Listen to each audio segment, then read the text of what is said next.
Group लगा दिए तो it becomes tertiary 3 degree amine. ठीक है, अगर आप देख पा रहे हो प्राइमरी अमाइन के अंदर क्या है, नाइट्रोजन से हाइड्रोजन जुड़े हैं। सेकेंडरी अमाइन में क्या है, नाइट्रोजन से हाइड्रोजन जुड़ा है, लेकिन टर्शरी अमाइन में नाइट्रोजन से कोई हाइड्रोजन नहीं जुड़ा है। और अगर कोई हाइड्रोजन नहीं जुड़ा है, इसका मतलब क्या है कि यहां पे नाइट्रोजन से हाइड्रोजन नहीं जुड़ा है, तो हाइड्रोजन बॉन्डिंग नहीं होगी। तो कौन सी अमाइन में हाइड्रोजन बॉन्डिंग नहीं होगी बेटा,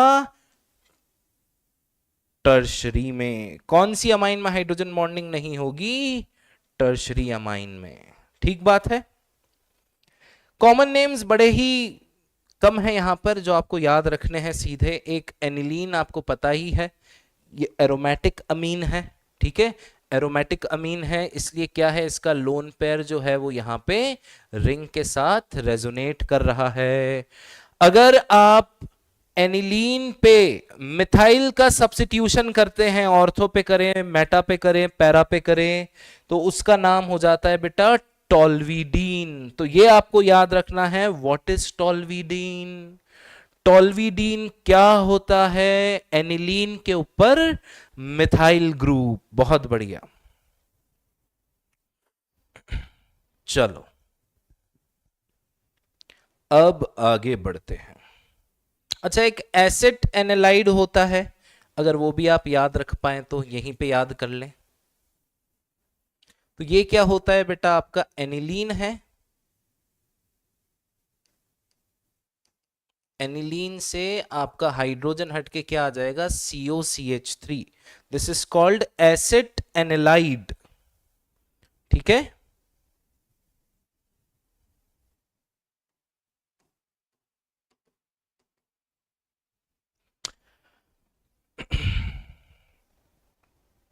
this is called acetanilide. चलो, अब अगर हम बात करें नेम रिएक्शन की, सबसे इंपॉर्टेंट नेम रिएक्शन यहां पे 2-3 ही हैं, लेकिन बहुत इंपॉर्टेंट है, सीधी सीधी पूछी जाती है। लास्ट ईयर भी आई थिंक गैब्रियल थैलेमाइड ही पूछी थी CBSE ने। तो देखो, हमको क्या करना है, गैब्रियल थैलेमाइड सिंथेसिस से क्या करना है, गैब्रियल थैलेमाइड सिंथेसिस से हमको बनानी है अमीन। ओके, और कौन सी अमाइन बनेगी बेटा, यहां पर जो अमाइन बनती है that is called primary amine. कौन सी अमाइन बनती है, प्राइमरी अमाइन। कैसे बनती है, ये क्या है हमारे पास, थैलिक एसिड का अमाइड। थैलिक एसिड अगर आपको याद हो तो मैंने आपको बताया था, थैलिक एसिड क्या होता है, 2 COH एक दूसरे के रिस्पेक्ट में ऑर्थो पोजीशन पे लगे हैं। ठीक बात है, तो this is called phthalic acid. अगर इसकी रिएक्शन, अगर थैलिक एसिड की रिएक्शन आप करवाते हो अमोनिया के साथ,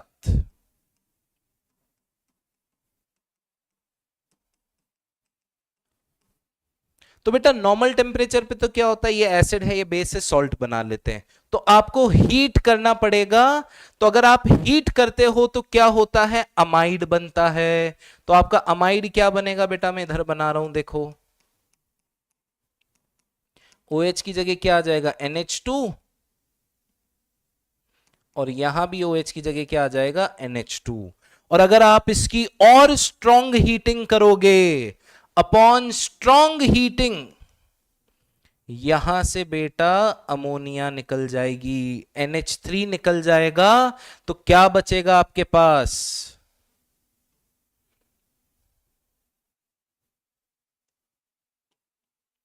क्या बचा हमारे पास, C double bond O, C double bond O, और अमोनिया निकल गई, तो यहां क्या बचा, सिर्फ NH। तो ये क्या होता है, ये होता है थैलिक एसिड का अमाइड, इसलिए इसका नाम क्या है, थैलेमाइड। इसका नाम क्या है, थैलेमाइड। ठीक बात है सर। तो अगर आप थैलेमाइड को ध्यान से देखें तो थैलेमाइड का जो ये हाइड्रोजन है, थैलेमाइड का ये हाइड्रोजन क्या है मेरे भाई, एसिडिक है। क्यों है, अगर आपने इस H को यहां से हटाया, अगर इस H को हटाया तो आपके नाइट्रोजन पे क्या आएगा, नेगेटिव चार्ज, यहां से H प्लस गया तो ये आपका कॉन्जुगेट बेस बनेगा, और ये कॉन्जुगेट बेस अच्छा खासा स्टेबलाइज्ड है क्योंकि N माइनस जो है ये नेगेटिव चार्ज इनके साथ रेजोनेट कर सकता है, या फिर आप बोल सकते हैं इलेक्ट्रॉन विड्रॉइंग ग्रुप लगे हैं जो क्या करेंगे, नेगेटिव चार्ज की स्टेबिलिटी को बढ़ाएंगे। बहुत बढ़िया, ठीक बात है सर। तो बेटा हमने पहले स्टेप में क्या करा, ये जो H है, ये H क्या है, ये H है एसिडिक, ये एसिडिक हाइड्रोजन है, आपने बेस डाला, बेस क्या करेगा, OH माइनस आके इस H को ले जाएगा। अब ये इसको ले गया, यहां से H प्लस निकल गया, तो क्या बचा देखो, ये बचा, और ये बचा का मतलब क्या है, आपने एक न्यूक्लियोफाइल तैयार किया है जिससे हम क्या करवाना चाहते हैं, ये आरएक्स के साथ न्यूक्लियोफिलिक सब्स्टिट्यूशन। अल्काइल हैलाइड की दो ही तो रिएक्शन होती है, या तो सब्स्टिट्यूशन होता है या फिर एलिमिनेशन होता है। एलिमिनेशन आप अल्कोहलिक KOH से करवाते हो और सब्स्टिट्यूशन आप किसी भी न्यूक्लियोफाइल से करवा सकते हो। तो यहां पे अगर आप ध्यान से देखो तो आपने एक न्यूक्लियोफाइल तैयार किया, तो ये न्यूक्लियोफाइल क्या करेगा, ये N नेगेटिव यहां अटैक करके X को निकाल देगा। यानी कि ये RX ऐसा होना चाहिए, यानी कि RX ऐसा होना चाहिए जहां पे आपकी SN2 हो सके या फिर न्यूक्लियोफिलिक सब्स्टिट्यूशन हो सके। तो न्यूक्लियोफिलिक सब्स्टिट्यूशन के लिए अगर आपको याद हो क्या कंडीशन थी, कि अगर यहां पे पार्शियल डबल बॉन्ड कैरेक्टर आ गया बेटा, अगर कार्बन और हेलोजन के बीच पार्शियल डबल बॉन्ड कैरेक्टर आ गया तो उस हेलोजन को सब्स्टिट्यूट करवाना बहुत मुश्किल काम होगा, उस हेलोजन को यहां से निकालना बहुत मुश्किल काम होगा। तो इस कारण से आप ये जो R है या फिर ये जो RX है, ये आप अराइल हैलाइड नहीं ले सकते, एरोमेटिक हैलाइड नहीं ले सकते। क्यों? क्योंकि एरोमेटिक हैलाइड में क्या होगा, यहां पे होगा पार्शियल डबल बॉन्ड कैरेक्टर, और पार्शियल डबल बॉन्ड कैरेक्टर होने की वजह से इसका सब्स्टिट्यूशन मुश्किल हो जाएगा। और भी 3-4 फैक्टर हैं जो हमने डिस्कस करें कि इसका सब्स्टिट्यूशन क्यों नहीं होता है। ठीक है, तो एक चीज क्या ध्यान रखनी है, ये अराइल हैलाइड नहीं हो सकता, यानी कि आपका R जो है वो एरोमेटिक नहीं हो सकता। तो क्या हुआ, N माइनस ने यहां पे अटैक किया और इस X को बाहर निकाल दिया। तो आप देख पा रहे हैं ये पूरा ग्रुप जाकर किससे जुड़ गया, ये पूरा ग्रुप जाकर जुड़ गया मेरे भाई R से। तो ये क्या हो गया बेटा, सब्स्टिट्यूटेड अमाइड बना है, राइट। तो सब्स्टिट्यूशन किसका हुआ है, अल्काइल ग्रुप का, अल्काइल ग्रुप नाइट्रोजन से जुड़ा है तो इसका नाम क्या हो जाएगा, एन अल्काइल थैलेमाइड। चलो, एन अल्काइल थैलेमाइड। अब क्या करना है, अगर आप इस एन अल्काइल थैलेमाइड का हाइड्रोलिसिस करते हैं, अगर आप इसका हाइड्रोलिसिस करते हैं तो आप देखो ये वाला पार्ट जो है बेटा, अभी याद रख ले, अभी हाइड्रोलिसिस के मैकेनिज्म पे मत जाओ, ये वाला पार्ट जो है वो एमीन बनाएगा और ये वाला पार्ट एसिड की तरह बनेगा। तो इधर देख लो क्या हो रहा है, ये वाले पार्ट में आपका थैलिक एसिड का सॉल्ट बन गया। सॉल्ट क्यों बना बेटा, थैलिक एसिड क्यों नहीं बना, क्योंकि मीडियम बेसिक है। और ये जो RN वाला पार्ट है इसने क्या करा है, अमाइन बना ली है। और देखो NH2 से एक ही R ग्रुप जुड़ा है तो ये कौन सी बन गई, प्राइमरी। लेकिन आपको एक बात बताई थी अभी, बहुत इंपॉर्टेंट, क्या बताई थी कि ये जो R है ये एरोमेटिक नहीं हो सकता। अगर ये R एरोमेटिक नहीं हो सकता मतलब हम प्राइमरी एरोमेटिक अमाइन नहीं बना सकते। तो ये रीजनिंग क्वेश्चन पूछते हैं, क्या पूछते हैं सर, पूछते हैं हमसे that why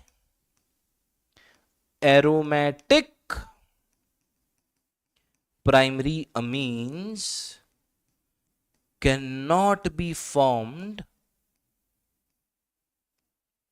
bye Gabriel phthalimide synthesis. ठीक है, तो क्यों नहीं बना सकते हम प्राइमरी एरोमेटिक अमीन? क्योंकि अगर हम यहां पे एरोमेटिक हैलाइड लेंगे, if we take aromatic halide, if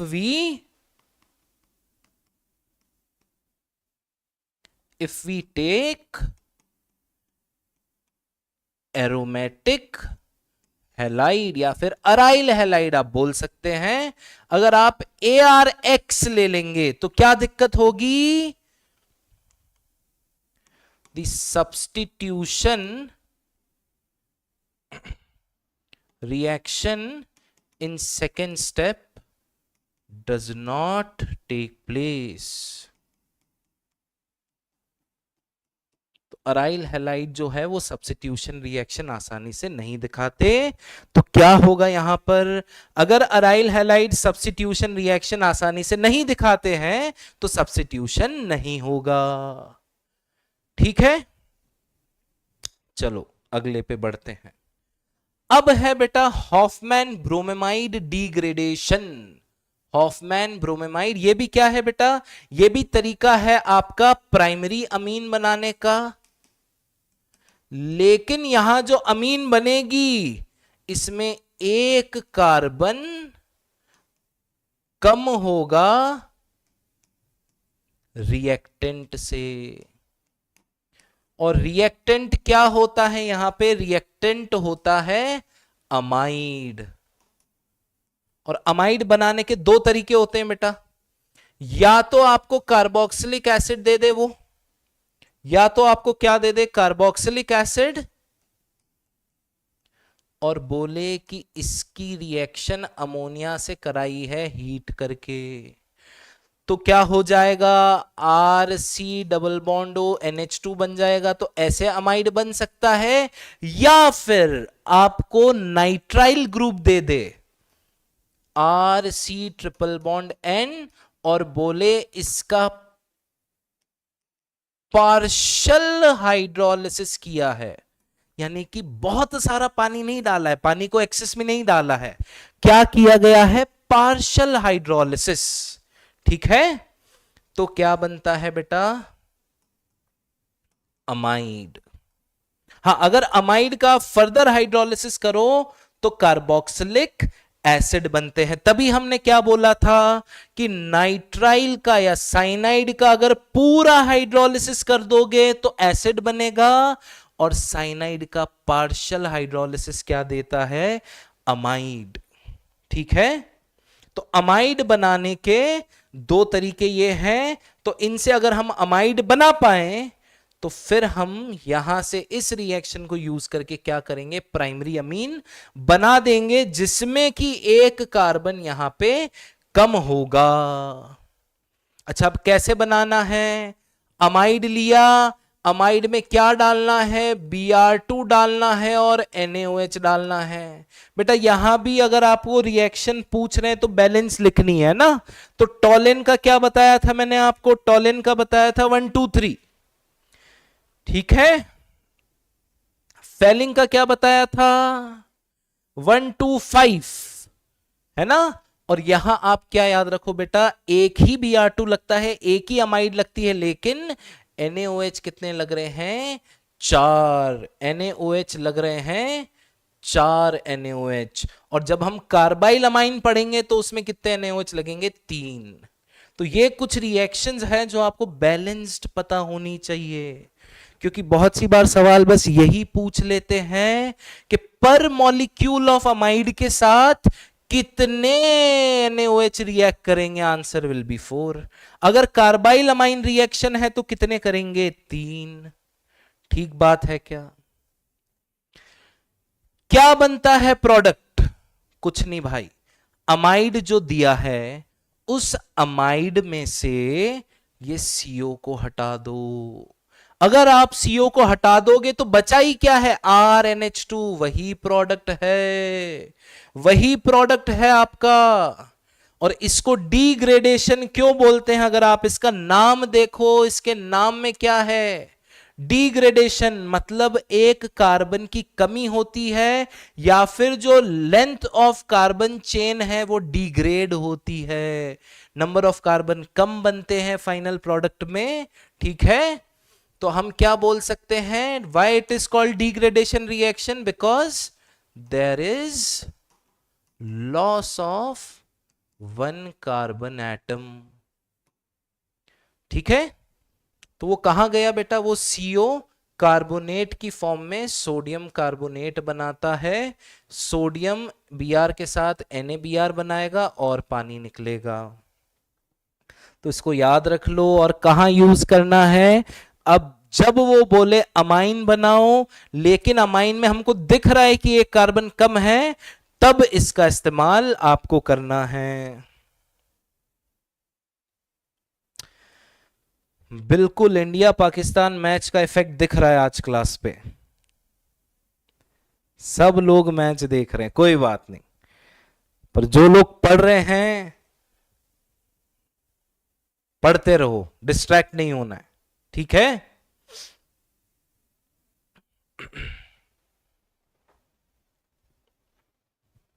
चलो let's move, can you solve these 2 questions and answer me first. ये 2 सवाल करो और जवाब दो। Solve these 2 questions and answer.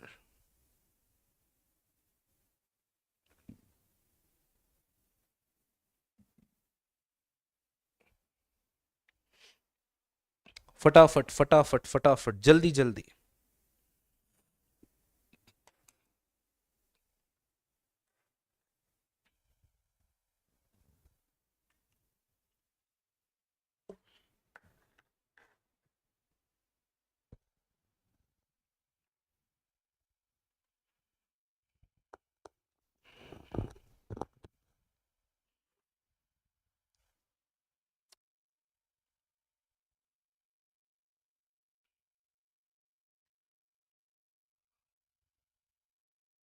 The amide which gives propanamine, the amide which gives propanamine by Hoffman bromamide reaction, propane amine बनानी है मतलब आपको बनाना है CH3 CH2 CH2 NH2। तो देखो अगर ये बनाना है तो आप याद करो रिएक्शन में क्या करा था हमने, ये जो कार्बन और नाइट्रोजन है इसके बीच में से CO को उड़ाया था, उस CO को वापस लाके यहां बैठा दो, तो क्या होगा आपका reactant CH3 CH2 CH2 C double bond O NH2। इस पे अगर आप Br2 प्लस KOH या NaOH डालोगे और हीट करोगे तो ये बन जाएगी, KOH डालोगे तो K2CO3 plus KBr plus water बनेगा, NaOH डालोगे तो Na2CO3 प्लस NaBr बनेगा, ठीक है। चलो बहुत बढ़िया बेटा, very good. The amine produce by Hofmann degradation of benzamide. Benzamide क्या होता है बेटा, बेंजीन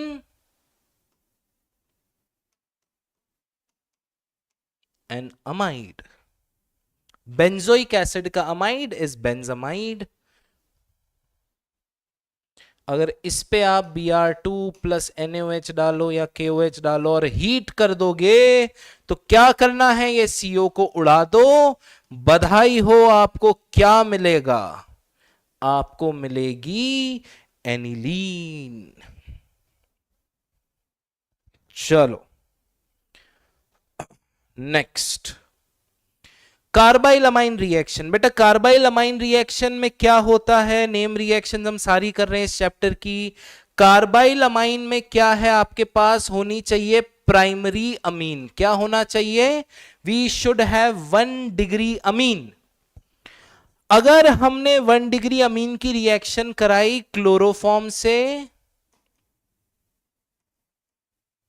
एंड KOH, अब याद रखो, देखो हॉफमैन ब्रोमेमाइड में कितने KOH या NaOH थे? 4। यहां कितने हैं? 3। ठीक है, आप लिख लो इनको और बार बार पढ़ते जाओ ना। जो बैलेंसिंग की मैं ट्रिक्स बता रहा हूं इनको आप बार बार पढ़ते जाओ, आपको एग्जाम में याद आ जाएगी। मैं नहीं चाहता आपका टाइम बहुत वेस्ट हो सिर्फ बैलेंसिंग करने में। ठीक है, टॉलन का बताया था 1 2 3। क्या 1 2 3 बताया था? 1 aldehyde, 2 complex and 3 base. Fehling का क्या बताया था? 1 2 5, 1 एल्डिहाइड, 2 कॉपर 2 प्लस, ओके, और उसके साथ 5 बेस, 5 OH माइनस चाहिए।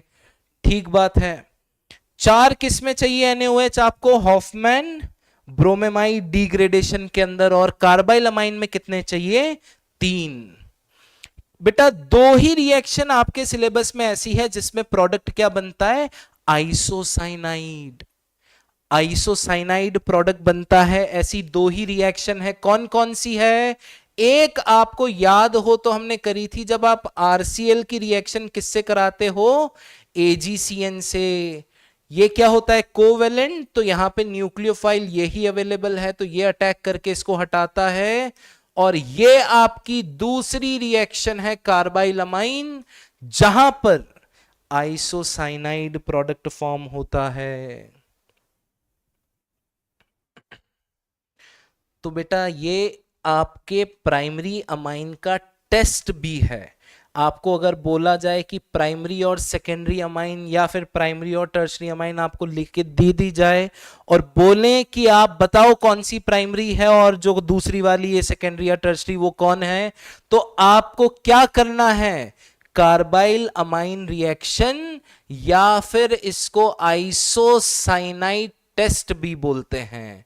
Isocyanide test of primary amine. अब ये टेस्ट कैसे हो गया? टेस्ट तो वो होता है जिसमें कोई ऑब्जर्वेशन हो। ऑब्जर्वेशन चाहिए, ऑब्जर्वेशन, यस और नो? बेटा ऑब्जर्वेशन क्या होती? जो आइसोसाइनाइड्स होते हैं दे आर फाउल स्मेलिंग, गंदी सी स्मेल आती है। ठीक है, तो अगर प्राइमरी अमाइन की आप रिएक्शन क्लोरोफॉर्म से और KOH से करवा रहे हो और फाउल स्मेल आई, मतलब वो प्राइमरी है। या अगर आप सेकेंडरी की कराओगे तो फाउल स्मेल नहीं आएगी, टर्शरी की कराओगे तो नहीं आएगी। So you can say this is test for primary amine, that when primary amines are treated, कैसे लिखोगे एग्जाम में?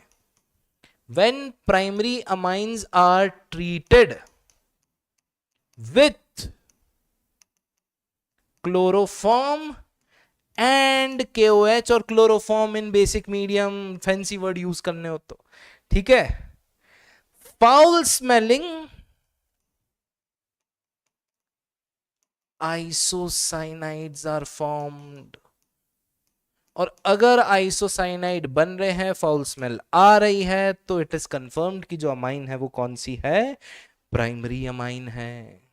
ठीक बात है, याद कर लो। हिंजबर्ग रिएजेंट, देखो बहुत सी बार तो बस यही पूछ लेते हिंजबर्ग रिएजेंट क्या है, इसकी रिएक्शन पूछने की जगह, है ना? तो आपको क्या पता होना चाहिए हिंजबर्ग रिएजेंट क्या है? बेटा ये है बेंजीन सल्फोनिल क्लोराइड। हालांकि आजकल टोल्यूइन सल्फोनिल क्लोराइड यूज किया जाता है, पर कोई बात नहीं। ठीक है, ये बेंजीन है। सल्फोनिल ग्रुप क्या है? S double bond O। देखो कार्बोनिल होता है C double bond O, sulphonyl क्या होता है? S double bond O double bond O double bond O। ठीक है, दिख गया क्या आपको? और इससे अगर Cl लगा दिया तो ये क्या है बेटा? Benzene sulphonyl chloride. इसका नाम होता है हिंजबर्ग रिएजेंट। क्या होता है? हिंजबर्ग रिएजेंट। तो ये रिएक्ट करता है सिर्फ प्राइमरी से और सेकेंडरी अमाइन से टर्शरी से नहीं करता है। क्यों नहीं करता है? देखो अभी हम मैकेनिज्म पे या फिर क्या चीजें हो रही, कैसे हो रही है, किस तरीके से अटैक हो रहे हैं, उस पर नहीं जाएंगे। आपको क्या ध्यान रखना है, और ये आप लगाओ, कोई दिक्कत नहीं है बोर्ड एग्जाम में। जैसे ही आपको दिखे कि अमाइन है, अमाइन क्या होगी? प्राइमरी होगी तो ऐसी होगी, सेकेंडरी होगी तो ऐसी होगी, टर्शरी होगी तो कैसी होगी? ऐसी होगी, राइट। अगर आपको दिख रहा है कि अमाइन है और अमाइन से जो रिएक्ट कर रहा है, अमाइन से जो रिएक्ट कर रहा है उसके पास क्या है? जो अमाइन से रिएक्ट कर रहा है उसके पास है क्लोरीन। बेटा क्लोरीन निकाल दो। कैसे? अमाइन से H, इधर से क्लोरीन, तो HCl निकाल दो। देखो अमाइन में यहां H है तो यहां से H, यहां से Cl निकल जाएगा, बहुत बढ़िया। सेकेंडरी के अंदर भी H है, यहां से H, यहां से Cl निकल जाएगा, बहुत बढ़िया। टर्शरी में H ही नहीं है, H नहीं है तो यहां से H और यहां से Cl नहीं निकलेगा, ऐसे याद रख लो। ठीक बात है, ठीक बात है। तो क्या हुआ देखो, ये है प्राइमरी अमाइन। अगर हम यहां लिखें तो दिस इज प्राइमरी अमाइन। क्या होगा? H और Cl निकल गया, निकल गया तो देखो S डबल बॉन्ड O से कौन जुड़ गया? ये जो बचा था NHC2H5। तो प्राइमरी के साथ देखो, प्राइमरी में 2 H थे, 2 H में से एक तो HCl में निकल गया, तो ये एक जो H बता है ना बेटा, ये जो एक H बचा है प्रोडक्ट में, ये H क्या है? एसिडिक। और ये H जो है वो एसिडिक है, एसिडिक है, तो आप इसकी बेस से रिएक्शन कराओगे तो सॉल्ट बन जाएगा, और सॉल्ट तो डिसॉल्व होते हैं। तो ये एक सब्सटेंस जो है वो डिसॉल्व नहीं होगा, लेकिन आप इसमें अल्कली डालो, अल्कली मतलब बेस डालो, तो ये डिसॉल्व हो जाएगा। क्यों हो जाएगा? क्योंकि इसके पास एक H बचा है और वो H क्या है? एसिडिक है। तो अल्कली से रिएक्ट करके क्या बना लेगा? ये सॉल्ट बना लेगा। वहीं अगर आप सेकेंडरी की बात करो तो जो सेकेंडरी वाला प्रोडक्ट, देखो सेकेंडरी में एक ही H है, तो ये H तो कहां चला जाएगा? HCl को निकालने में। तो HCl गया, क्या बना हमारे पास? क्या बचा या क्या बना? ये तो आया आपका सल्फोनिल क्लोराइड से, है ना, तो वहां से Cl हट गया और यहां से H हट गया, तो ये बचा। अब देखो सेकेंडरी अमाइन थी, एक ही H था नाइट्रोजन पे, अब यहां पे H नहीं है, H नहीं है तो यहां पे एसिडिक हाइड्रोजन नहीं है। तो अगर आप इसके अंदर आप सोचो कि मैं अल्कली डालूं और ये घुल जाए, तो ऐसा नहीं होगा। तो हिंसबर्ग रिएजेंट याद रखना है, क्या होता है? Benzene sulphonyl chloride. और क्या याद रखना है? जब प्राइमरी अमीन इससे रिएक्ट करती है तो जो कंपाउंड बनता है that is soluble in alkali, secondary वाले का कंपाउंड जो है that is insoluble in alkali, और टर्शरी रिएक्ट ही नहीं करती है। चलो अब देखो बेटा, आपके पास ब्रोमिनेशन और नाइट्रेशन ऑफ एनिलीन थोड़ा इंपॉर्टेंट है, इसको ध्यान से देखना आप लोग, ठीक है?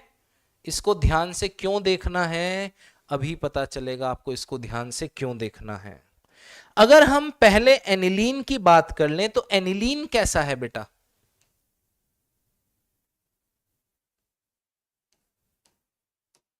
एनिलीन में नाइट्रोजन के पास लोन पेयर है, बिल्कुल है, और ये लोन पेयर जो है वो बेंजीन रिंग के साथ बढ़िया रेजोनेंस दिखा सकता है, और रेजोनेंस दिखा रहा है तो नाइट्रोजन अपना लोन पेयर रिंग की तरफ भेज रहा है, मतलब NH2 क्या है बेटा? NH2 एक प्लस M ग्रुप है, और बेटा इतना जबरदस्त प्लस M होता है ना, इतना ज्यादा प्लस M होता है कि इसने रिंग को इन 3 पोजीशन पे इलेक्ट्रॉन दे रखे, भर भर के इलेक्ट्रॉन दे रखे। तो अब आप इलेक्ट्रोफिलिक सब्स्टिट्यूशन कराने जाओगे तो ये तीनों पोजीशन इतनी इलेक्ट्रॉन रिच है कि इलेक्ट्रोफाइल तीनों जगह जाके जुड़ जाएंगे। जैसे आपको फिनॉल वाला केस याद हो, अगर आपको फिनॉल वाला केस याद हो, फिनॉल में क्या था? फिनॉल भी तो ऐसा ही है, फिनॉल भी प्लस एम दिखाता है, लेकिन इसका प्लस एम फिर भी थोड़ा कम है, किससे? इससे, क्योंकि ऑक्सीजन की इलेक्ट्रोनेगेटिविटी ज्यादा है तो उसके देने की टेंडेंसी थोड़ी कम है। तो फिनॉल भी प्लस एम दिखाता है, फिनॉल ने भी इन 3 पोजीशन को नेगेटिव चार्ज दे रखा है, लेकिन यहां पे आप कॉन्सेंट्रेशन ऑफ इलेक्ट्रोफाइल से खेल पा रहे थे। कैसे? कॉन्सेंट्रेटेड HNO3 डाला तो नाइट्रेशन तीनों जगह हुआ, डाइल्यूट HNO3 डाला तो सिर्फ पैरा पे एंड ऑर्थो पे हुआ। एक पैरा वाला प्रोडक्ट बना, एक ऑर्थो वाला बना। लेकिन यहां पे बेटा नेगेटिव इतना ज्यादा है कि हम कंसंट्रेशन से भी नहीं खेल पाते। आप इसका ब्रोमिनेशन पोलार में करो या आप इसका ब्रोमिनेशन नॉन पोलार में करो, वो Br तीनों जगह ही चिपक जाता है। जो Br है वो तीनों जगह चिपक जाता है। इसका मतलब क्या है कि आप अगर ब्रोमिनेशन डायरेक्टली करोगे, चाहे पोलार में, एनसीईआरटी में सिर्फ पोलार वाला दिया है, आप नॉन पोलार में भी करोगे तो भी आपको तीनों जगह ब्रोमीन मिलेगा। जबकि फिनॉल वाला केस अलग याद रखना, एनिलीन वाला अलग याद रखना, बच्चे मिक्स कर देते एग्जाम में। बेटा फिनॉल में हम कंसंट्रेशन से खेलकर क्या कर सकते हैं? We can control the product formation, लेकिन यहां नहीं कर पाते हैं। तो अगर इसको मैं नाम देना चाहूं तो मैं इसको बोल देता हूं डायरेक्ट ब्रोमिनेशन। तो आप एनिलीन के ऊपर अगर Br2 सीधा डालो तो Br यहां भी लगेगा, यहां भी लगेगा, यहां भी लगेगा। तो अब आप पूछोगे कि सर मुझे तो सिर्फ पैरा पे या सिर्फ ऑर्थो पे लगाना है, तो क्या करूं मैं? बेटा तो अब आप कंसंट्रेशन से नहीं खेल सकते। आपको ये जो बहुत एक्टिव ग्रुप बना हुआ है ना, बहुत एक्टिवेटिंग ग्रुप बना हुआ है, इसका प्लस एम जो इतना तगड़ा लग रहा है, इसके प्लस एम को कम करना पड़ेगा। इसके प्लस एम को कैसे कम करें सर? बेटा इसको किसी और ग्रुप में बदलो, इसको किसी और ग्रुप में बदलो। किस में बदले सर? देखो अभी बदलते हैं। अगर आपने एनिलीन ली और एनिलीन पे डायरेक्ट ब्रोमिनेशन ना करते हुए आपने बेटा क्या करा? इसकी रिएक्शन करा दी CH3C double bond O Cl से। ठीक है, ये क्या हो गया आपका? Acid chloride, right. तो क्या होगा? आपको अभी बताया, एनिलीन या अमीन की रिएक्शन, कोई भी कंपाउंड जिसमें Cl हो, यहां से Cl जाएगा, यहां से H जाएगा, तो क्या बनेगा बेटा? इस रिएक्शन को बोलते हैं असाइलेशन, क्योंकि आप असाइल ग्रुप ऐड कर रहे हो। तो क्या बना? NH2 से NH बचा, और ये क्या होगा? COCH3 यहां जुड़ जाएगा, क्योंकि Cl यहां से हटा था और H यहां से, तो ये C जाके उधर जुड़ जाएगा। अब क्या हो गया सर? ये करके आपने क्या महान काम कर लिया? लोन पेयर तो अभी भी यही है, ये लोन पेयर इधर आएगा। आपकी बात बिल्कुल सही है, लोन पेयर इधर आएगा, लेकिन कभी कभी ये लोन पेयर इधर भी जाएगा। अब हर टाइम लोन पेयर रिंग की तरफ नहीं आ रहा है, यानी कि उस लोन पेयर को क्या मिल गया बेटा? Cross conjugation. वो इधर भी रेजोनेट कर सकता है, उधर भी। तो अब जो उसकी अवेलेबिलिटी है रिंग के लिए, वो अवेलेबिलिटी क्या हो जाएगी? कम हो जाएगी। तो ये लोन पेयर का इधर जाना कम हुआ, इधर जाना कम हुआ, तो ये पोजीशंस इलेक्ट्रॉन रिच तो है लेकिन पहले से कम। अब करवाओ ब्रोमिनेशन, अब करवा दो ब्रोमिनेशन। सर बिल्कुल करवा दो। अब अगर हमने Br2 डाला तो बेटा अब तीनों जगह नहीं होगा, अब पैरा पे होगा प्लस ऑर्थो पे होगा। मेजर प्रोडक्ट पैरा पे ही मिलता है आपका इलेक्ट्रोफिलिक सब्स्टिट्यूशन का। तो क्या होगा मेरे भाई?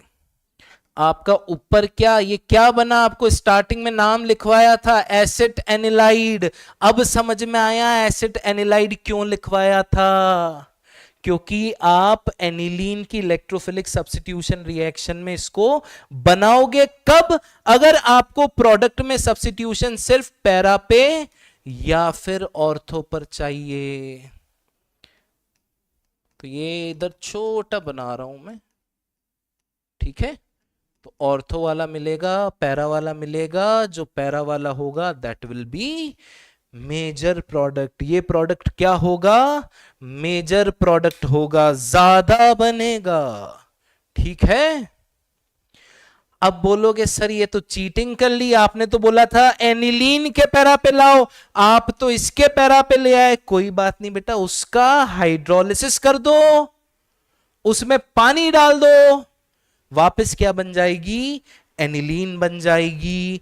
तो अगर इसके अंदर हम पानी डाल देते हैं तो वापस से ये ग्रुप क्या दे देता है? NH2, और Br यहां लग गया, और minor product will be the ortho one. ये आपका क्या बना? तो अगर आपके क्वेश्चन आता है, आपके पेपर में क्वेश्चन आता है that convert aniline to para bromo aniline, मेरे भाई आप डायरेक्ट ब्रोमिनेशन नहीं कर सकते। तो आपको क्या करना पड़ेगा? डायरेक्ट ब्रोमिनेशन अगर नहीं कर सकते सर, तो आपको क्या करना पड़ेगा? आपको पहले इस NH2 ग्रुप का प्रोटेक्शन करना पड़ेगा। प्रोटेक्शन कैसे करें मेरे भाई? आप असाइल क्लोराइड से रिएक्शन करवाओ उसकी। ये असाइल ग्रुप है, असाइल क्लोराइड से रिएक्शन होगी तो क्या बनेगा? Acid analyte. और अब ये जो ग्रुप लगा है ये एक्टिवेटिंग तो है लेकिन काफी कम कंपेयर टू एनिलीन। ये ऑर्थोपैरा डायरेक्टिंग ही है, लेकिन जो ऑर्थोपैरा पे चार्ज डेंसिटी है वो रिलेटिवली कम है, वहां पे नेगेटिव चार्ज कम है अगर हम एनिलीन से कंपेयर करें तो। और प्रूफ आपके सामने है कि आपने जैसे ही एनिलीन को Br2 दिखा दिया तो यहां से जो Br प्लस बनेगा वो तीनों जगह चिपक रहा है, मतलब तीनों जगह बुला रही हैं पॉजिटिव को, आ जाओ आ जाओ। तो आपको उसी पॉजिटिव को कम करना है ताकि आप मनचाही जगह पे क्या कर पाए? सब्स्टिट्यूशन कर पाए, ठीक है। अच्छा, इसकी जगह हम एनहाइड्राइड भी ले सकते थे बेटा।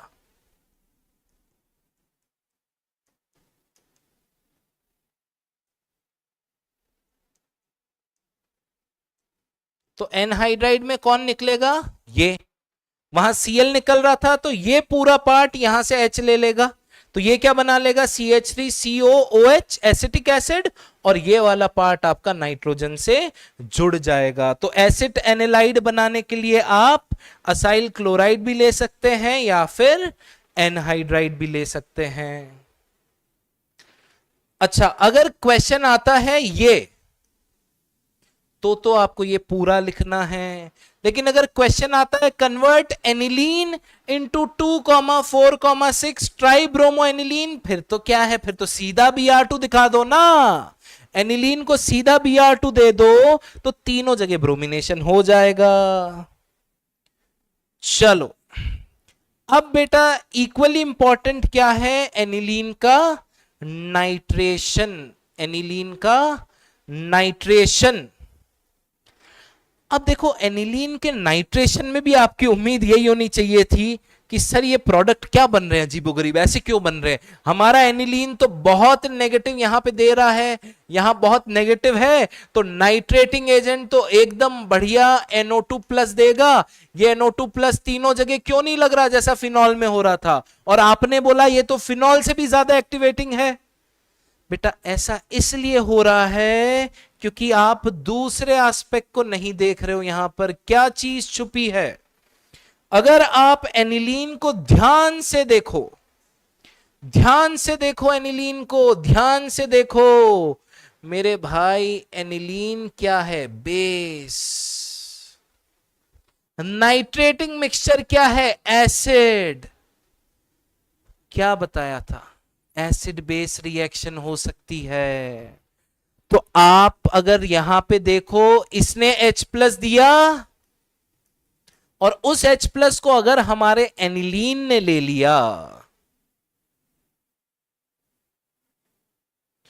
तो क्या होगा अगर उसी H प्लस को हमारे एनिलीन ने ले लिया तो क्या होगा, NH3 प्लस बन जाएगा। ये क्या है, एनिलीनियम आयन, एनिलीनियम आयन। और जो एनिलीनियम आयन है ये क्या है बेटा, ये एक इलेक्ट्रॉन विड्रॉइंग ग्रुप है।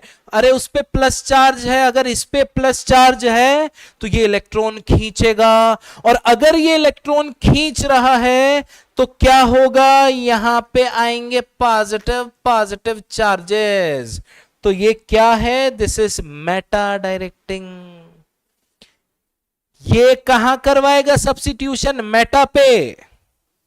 तो आप अगर प्रोडक्ट को देखो तो आप ध्यान से देखो, एनिलीन का जब नाइट्रेशन हो रहा है तो नाइट्रेशन पैरा पे भी हो रहा है, ऑर्थो पे भी हो रहा है, और मेटा पे भी हो रहा है, और ऑर्थो पे भी हो रहा है, राइट। और देखो मेटा पे कितना ज्यादा हो रहा है, 47% जो प्रोडक्ट है वो कहां बना है, मेटा के नाइट्रेशन पे। मतलब जब इसने रिएक्शन दिखाई है, जब ये रिएक्ट किया है तो मेटा वाला बना है, जब ये रिएक्ट किया है तब ऑर्थो पैरा वाला बना है। तो सवाल अगर पूछा जाए which of the following gives ortho Meta and para all three products upon nitration, answer will be aniline। मेरे भाई फिनॉल मत करके आ जाना, फिनॉल कोई बेस नहीं है, फिनॉल थोड़ी सॉल्ट बनाएगा। फिनॉल का केस याद करो, फिनॉल में क्या था, फिनॉल में क्या था, अगर कॉन्सेंट्रेटेड HNO3 लिया तो तीनों जगह NO2 लग रहा था, अगर डाइल्यूट लिया तो सिर्फ ऑर्थो और पैरा पे लग रहा था, है ना। तो फिनॉल में नाइट्रेशन बहुत आसानी से हो जाएगा, कहां होगा, सिर्फ ऑर्थो पैरा पर। लेकिन एनिलीन एक ऐसा केस है जिसमें एनिलीन के बेस होने की वजह से, एनिलीन के बेस होने की वजह से ये एनिलीनियम आयन बन सकता है, और ये एनिलीनियम आयन क्या है बेटा, meta directing. And this is the reason we get significant amount of meta substituted product. तो आपके दो रीजनिंग क्वेश्चन यहां बन सकते हैं बेटा। पहला क्या है, upon nitration of aniline significant amount of meta nitro aniline is formed.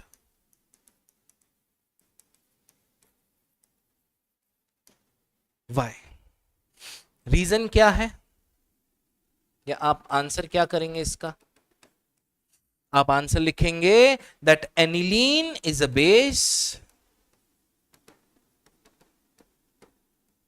And nitrating mixture is acidic, hence due to acid base reaction, due to acid base reaction anilinium ion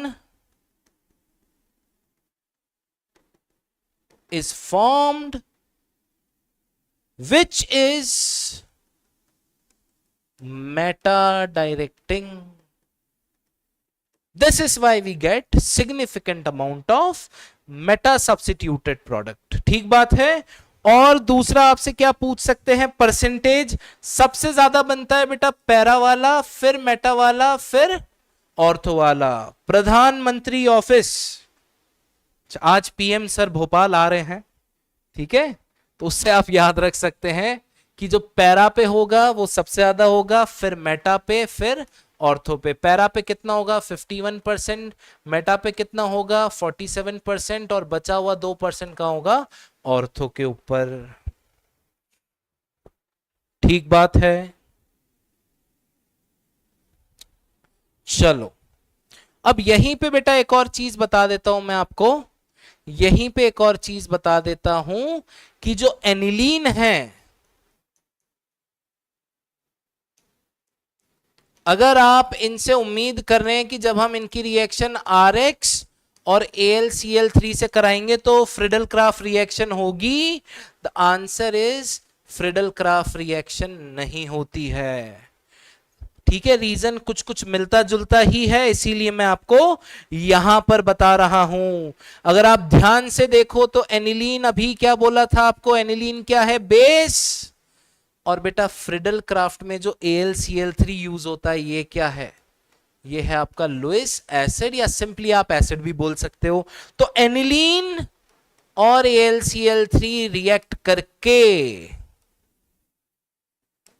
क्या बना देंगे बेटा,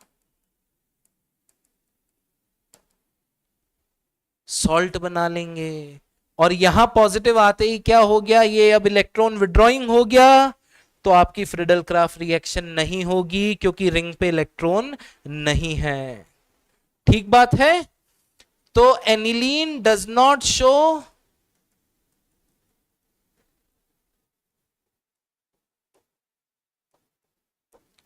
Friedel Crafts reaction as the Friedel-Crafts reagent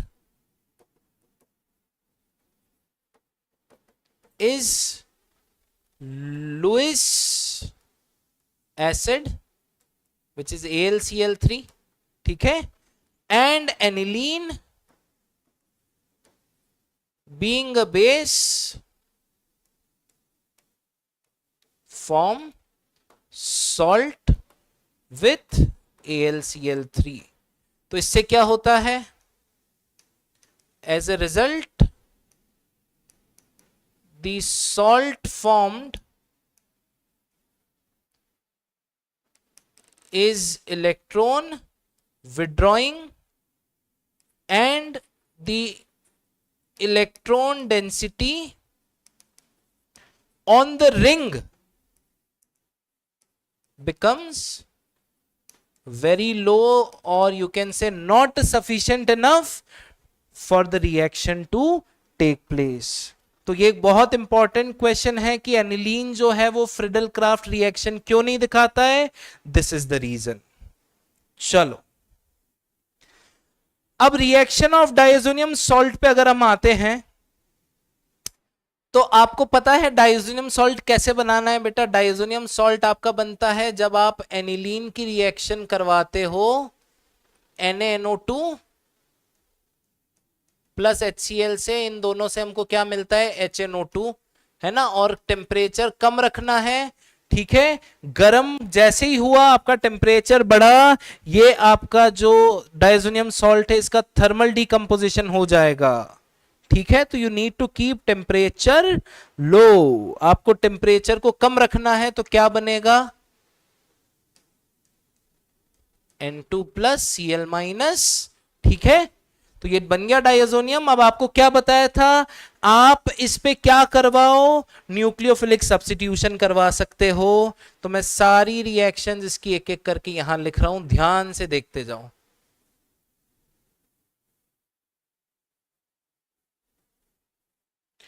सबसे पहले मैं तीनों Sandmeyer reaction लिख रहा हूं बेटा। सेंडमेयर में क्या यूज करते हैं हम, salt and HCl। Copper salt अगर ब्रोमिनेशन कराना है तो ब्रोमीन वाला, और अगर साइनाइड से रिप्लेस करवाना है तो CuCN एंड HCN।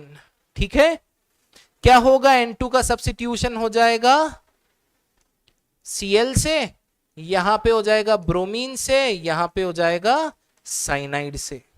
ठीक बात है। और यही सब्स्टिट्यूशन आप कॉपर का सॉल्ट ना लेते हुए सिर्फ कॉपर पाउडर के साथ भी करवा सकते हो।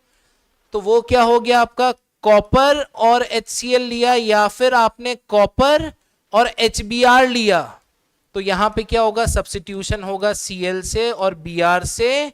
बेटर यील्ड या फिर better amount percentage of product कहां बनता है बेटा, सेंडमेयर में ना। ठीक है, उसके रीजन पे हम नहीं जाएंगे कि पहले आपका कॉपर पाउडर से एक्टिवेटिंग एजेंट बनने में जो एक एक्स्ट्रा स्टेप है वो यहां लग रही है, तो let's not go into that, but simply remember better yield कौन देता है, ये तीनों रिएक्शन क्या है, सेंडमेयर और ये कौन सी है, गेटरमैन।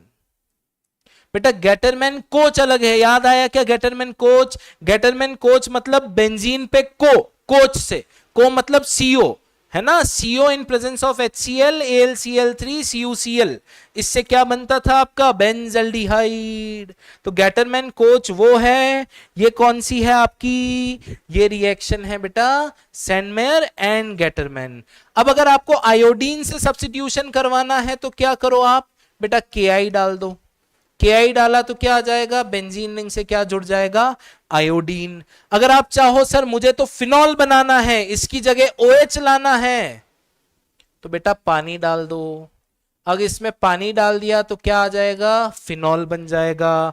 अब बेटा अगली 2-3 रिएक्शन थोड़ी सी इंपॉर्टेंट है, तो ध्यान से देखो इधर। अगर आपने इसमें डाला HbF4 है ना, तो पहले तो बेटा ये क्या करता है, अपना जो अनायन है वही बदल लेता है। वहां पे क्या था, Cl माइनस था, यहां पे ये किसके साथ बना लेता है, सॉल्ट BF4 माइनस के साथ। और बेटा ये ठीक ठाक स्टेबल होता है, इसकी स्टेबिलिटी अच्छी खासी है, तो ये एग्जिस्ट कर सकता है। अगर आप इसको थर्मली डिकम्पोज करते हैं, इसको हीट करते हैं, तो ये टूट के यहां से F माइनस सब्स्टिट्यूशन करके क्या दे देगा आपको, फ्लोरोबेंजीन। और वहीं पे आप अगर इसकी रिएक्शन करते हो NaNO2 के साथ हीट करके, तो बेटा अब सब्स्टिट्यूशन F नहीं कराएगा, यहां से F निकालना थोड़ा सा मुश्किल है, जबकि NO2 माइनस यहां पे इजीली अवेलेबल है, तो क्या बन जाएगी, नाइट्रोबेंजीन। ठीक है। और अगर आप इसकी रिएक्शन, लास्ट 2 रिएक्शंस है, बहुत इंपॉर्टेंट है, अगर आप इसकी रिएक्शन करवाते हो अल्कोहल से या फिर H3PO2 से, हाइपोफॉस्फोरस एसिड से, दोनों ही केस में सब्स्टिट्यूशन होता है हाइड्रोजन से। ये पूरा हटके यहां क्या लग जाएगा, H। अरे भाई H लग गया तो बचा ही क्या, बचा ही क्या, बेंजीन रिंग। मेरे बच्चों एग्जाम के अंदर इससे अल्कोहल मत बना देना, ये अल्कोहल से यहां पे OH मत लगा देना, मतलब फिनॉल मत बना देना। अल्कोहल और H3PO2 ये दोनों क्या करते हैं, ये दोनों सब्स्टिट्यूशन करते हैं किससे, हाइड्रोजन से। तो इसका काम कब है, मान लो मेरे पास क्या है, यहां पे NH2 ग्रुप है और इस NH2 को हटाना है, या NH2 छोड़ो, NH2 के एक स्टेप पहले जाते हैं। यहां पे क्या है, यहां पे मेरे पास, अगर यहां पे मेरे पास, अरे भाई अगर यहां मेरे पास NO2 ग्रुप है और मेरे को NO2 को हटाना है, तो क्या करूंगा मैं, इसका रिडक्शन करूंगा, इसका रिडक्शन करके यहां पे क्या लगा दूंगा, NH2, फिर NH2 का क्या करूंगा, डायज़ोनियम बनाऊंगा और इन दोनों से रिएक्शन करवा दूंगा, तो ये पूरा ग्रुप हटके फाइनली यहां H बच जाएगा। बेटा ये रिएक्शन एक बार खुद को रिवाइज अभी करवा लो और याद कर लो, याद कर लो, याद कर लो।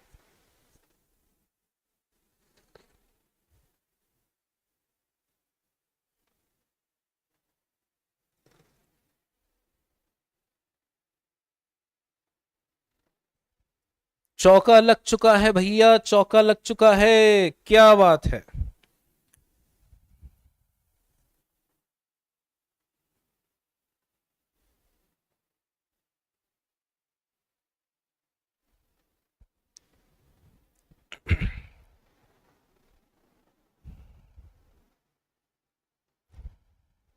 हो गई याद, चलो।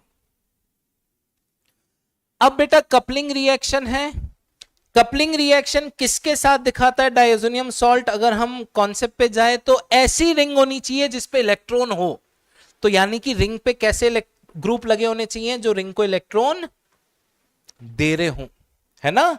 तो आप देखो OH हो गया, NH2 हो गया, ये क्या है, ये बहुत ही बढ़िया डोनेटिंग ग्रुप है, तो ये भी अपना लोन पेयर इधर दे रहा है, ये भी दे रहा है, यानी कि यहाँ पे बहुत बढ़िया बढ़िया नेगेटिव चार्ज आया हुआ है। ठीक है, और नेगेटिव चार्ज बढ़िया है तो कपलिंग रिएक्शन होती है। तो कपलिंग रिएक्शन में क्या करवाना है आपको बेटा, डाइओजेनियम सॉल्ट की रिएक्शन अगर आप फिनॉल से करवाते हो या फिर एनिलीन से करवाते हो तो क्या होता है, जो ये डाइअज़ो ग्रुप है आपका, जो डाइअज़ोनियम ग्रुप है आपका, वो डाइअज़ो ग्रुप में बदल जाता है। ठीक है, ये होता है डाइअज़ो ग्रुप, और डाइअज़ोनियम मतलब इस पे क्या आ गया, पॉजिटिव चार्ज। तो बेटा अगर हम मैकेनिज्म लिखने जाएं तो अभी वापस बोल रहा हूं, जरूरत नहीं है। ठीक है, सिंपल सा मैकेनिज्म होता है, कोई टफ नहीं होता है, यहां से ये आके इधर अटैक करेगा, बहुत सिंपल सी चीजें हैं। ठीक है, ये आपका यहाँ नेगेटिव है, ये इलेक्ट्रॉन इधर जाते हैं, इसके पास जाके इसको इलेक्ट्रॉन दे देते हैं। आपको मैकेनिज्म लिखने की कोई जरूरत नहीं। आप क्या ध्यान रखो कि जो एनिलीन है या फिनॉल है, इनके पैरा का H हटेगा और यहाँ पे ये N डबल बॉन्ड N से जुड़ जाएंगे। तो देखो ये आपका डाइअज़ोनियम रहा और ये आपका फिनॉल रहा, ये आपका डाइअज़ोनियम वाला पार्ट रहा, ये आपका एनिलीन वाला पार्ट रहा, और दोनों ही क्या हैं बेटा, डाइज हैं, इनके कलर हैं, दे आर कलर्ड डाई। तो जो फिनॉल, देखो फिनॉल में क्या है, O है, तो फिनॉल वाली डाई का कलर क्या होता है, ऑरेंज, और वहीं एनिलीन वाली का कलर क्या होता है, येलो। तो क्या करना है आपको, मैं इधर बता रहा हूं, देख लो, ये जो आपका डाइअज़ोनियम सॉल्ट है, ये जो N2+ है, और ये जो आपका फिनॉल है, इसको ये बॉन्ड तोड़ दो और यहां जोड़ दो, बस। तो आपका ये बॉन्ड टूट गया और ये यहां जुड़ गया, बन गया हमारा प्रोडक्ट। क्या बना, देखो प्रोडक्ट, पैरा हाइड्रोक्सी अजोबेंजीन। अजोबेंजीन का मतलब क्या है, ये अजो ग्रुप है, इससे बेंजीन जुड़ी है, और इसके पैरा पे क्या है, OH। यहां क्या बनेगा, पैरा अमीनो अजोबेंजीन। तो फिनॉल और एनिलीन के साथ डाइअज़ोनियम सॉल्ट क्या दिखाता, डाइअज़ोनियम सॉल्ट दिखाता है कपलिंग रिएक्शन, जिससे आपकी कलर्ड डाई फॉर्म होती है। चलो अब लास्ट 2 पॉइंट्स अमाइन में हमको डिस्कस करने, इनका बॉइलिंग पॉइंट और इनकी बेसिक स्ट्रेंथ। तो अगर हम बॉइलिंग पॉइंट की बात करें बेटा, तो आपको बताया था प्राइमरी में क्या होती है, आपको बताया था प्राइमरी के अंदर क्या होती है, प्राइमरी के अंदर होती है सर, प्राइमरी के अंदर होती है, प्राइमरी के अंदर होती है हाइड्रोजन बॉन्डिंग। सर वो तो सेकेंडरी में भी होती है हाइड्रोजन बॉन्डिंग, लेकिन मेरे भाई आप यहां देखो, प्राइमरी में कितने, 2-2 H है जो हाइड्रोजन बॉन्ड बना सकते हैं। तो जो प्राइमरी की हाइड्रोजन बॉन्डिंग है वो बेटर है। आप देखो ये एक इधर, ये इधर, इस अमीन के दोनों H ने हाइड्रोजन बॉन्ड बना रखा है, राइट। तो हम क्या बोल सकते हैं, ये किसके लिए, पहली बात तो ये आपके आइसोमेरिक अमीन्स के लिए है, या फिर ऐसी अमीन्स जिनका मॉलिक्यूलर मास ऑलमोस्ट सेम है। तो ये ऑर्डर किसके लिए है, फॉर कंपेरेबल मॉलिक्यूलर मास। मैंने आपको कल भी बताया है, हम इंटर मॉलिक्यूलर अट्रैक्शन से कब कंपेयर कर सकते हैं, जब मॉलिक्यूलर मासेस क्या हो, कंपेरेबल हो। तो प्राइमरी के अंदर मोर हाइड्रोजन बॉन्डिंग है, सेकेंडरी के अंदर हाइड्रोजन बॉन्डिंग है लेकिन थोड़ी कम है, और टर्शरी में नो हाइड्रोजन बॉन्ड, कोई हाइड्रोजन बॉन्डिंग नहीं है। इसलिए बॉइलिंग पॉइंट सबसे ज्यादा किसका हो गया, प्राइमरी का, फिर सेकेंडरी का, और फिर टर्शरी का। और यही ऑर्डर आपका किसका होता है, पानी में सल्यूबिलिटी का भी, क्योंकि ये पानी के साथ हाइड्रोजन बॉन्ड बना लेगा तो थोड़ा ज्यादा घुलेगा, ये भी बना लेगा तो उससे कम घुलेगा, क्योंकि इसकी हाइड्रोजन बॉन्डिंग उससे तो कम होगी, और ये पानी के साथ हाइड्रोजन बॉन्ड बनाएगा ही नहीं। तो similar order for solubility, similar order for solubility, ठीक बात है। चलो ये रहा आपका प्राइमरी अमीन है, पानी के साथ देखो बढ़िया हाइड्रोजन बॉन्डिंग ज्यादा हो रही है। यहां पे क्या है, पानी के साथ हाइड्रोजन बॉन्डिंग जो है वो थोड़ी थोड़ी कम है और यहां पे बहुत कम है। ठीक है, ये जो उसका सॉल्ट बनेगा, पानी में सॉल्ट क्यों बना, क्योंकि ये बेसिक है, तो ये पानी से क्या ले सकता है, H लेके अपना सॉल्ट बना सकता है, तो इसलिए टर्शरी की सल्यूबिलिटी सबसे कम है। तो सल्यूबिलिटी या बॉइलिंग पॉइंट हो, दोनों का रीजन क्या है, हाइड्रोजन बॉन्डिंग प्राइमरी में सबसे ज्यादा होती है, सेकेंडरी में उससे कम होती है, और टर्शरी में नहीं होती है हाइड्रोजन बॉन्डिंग। गैसियस स्टेट में, एक्वस स्टेट में होगी पानी के साथ। ठीक है, चलो अब बेटा बेसिक स्ट्रेंथ ऑफ अमीन पे अगर अपन आए तो आपको सबसे पहले क्या देखना है, जो अमीन की बेसिक स्ट्रेंथ है उसमें आपको पहली चीज देखनी है कि जो लोन पेयर है अमीन का। अच्छा, अमीन बेस क्यों है, पहले तो यही बताओ। अमीन बेस है क्योंकि वो अपना लोन पेयर डोनेट कर सकती है, या फिर आप ऐसे भी समझ सकते हो कि वो H+ ले सकती है, पर H+ लेने के लिए भी क्या करना पड़ेगा, इसको अपना लोन पेयर ही तो डोनेट करना पड़ेगा। तो अगर अमीन अपना लोन पेयर आसानी से डोनेट कर पाए, if the amine can donate it's lone pair easily, if the amine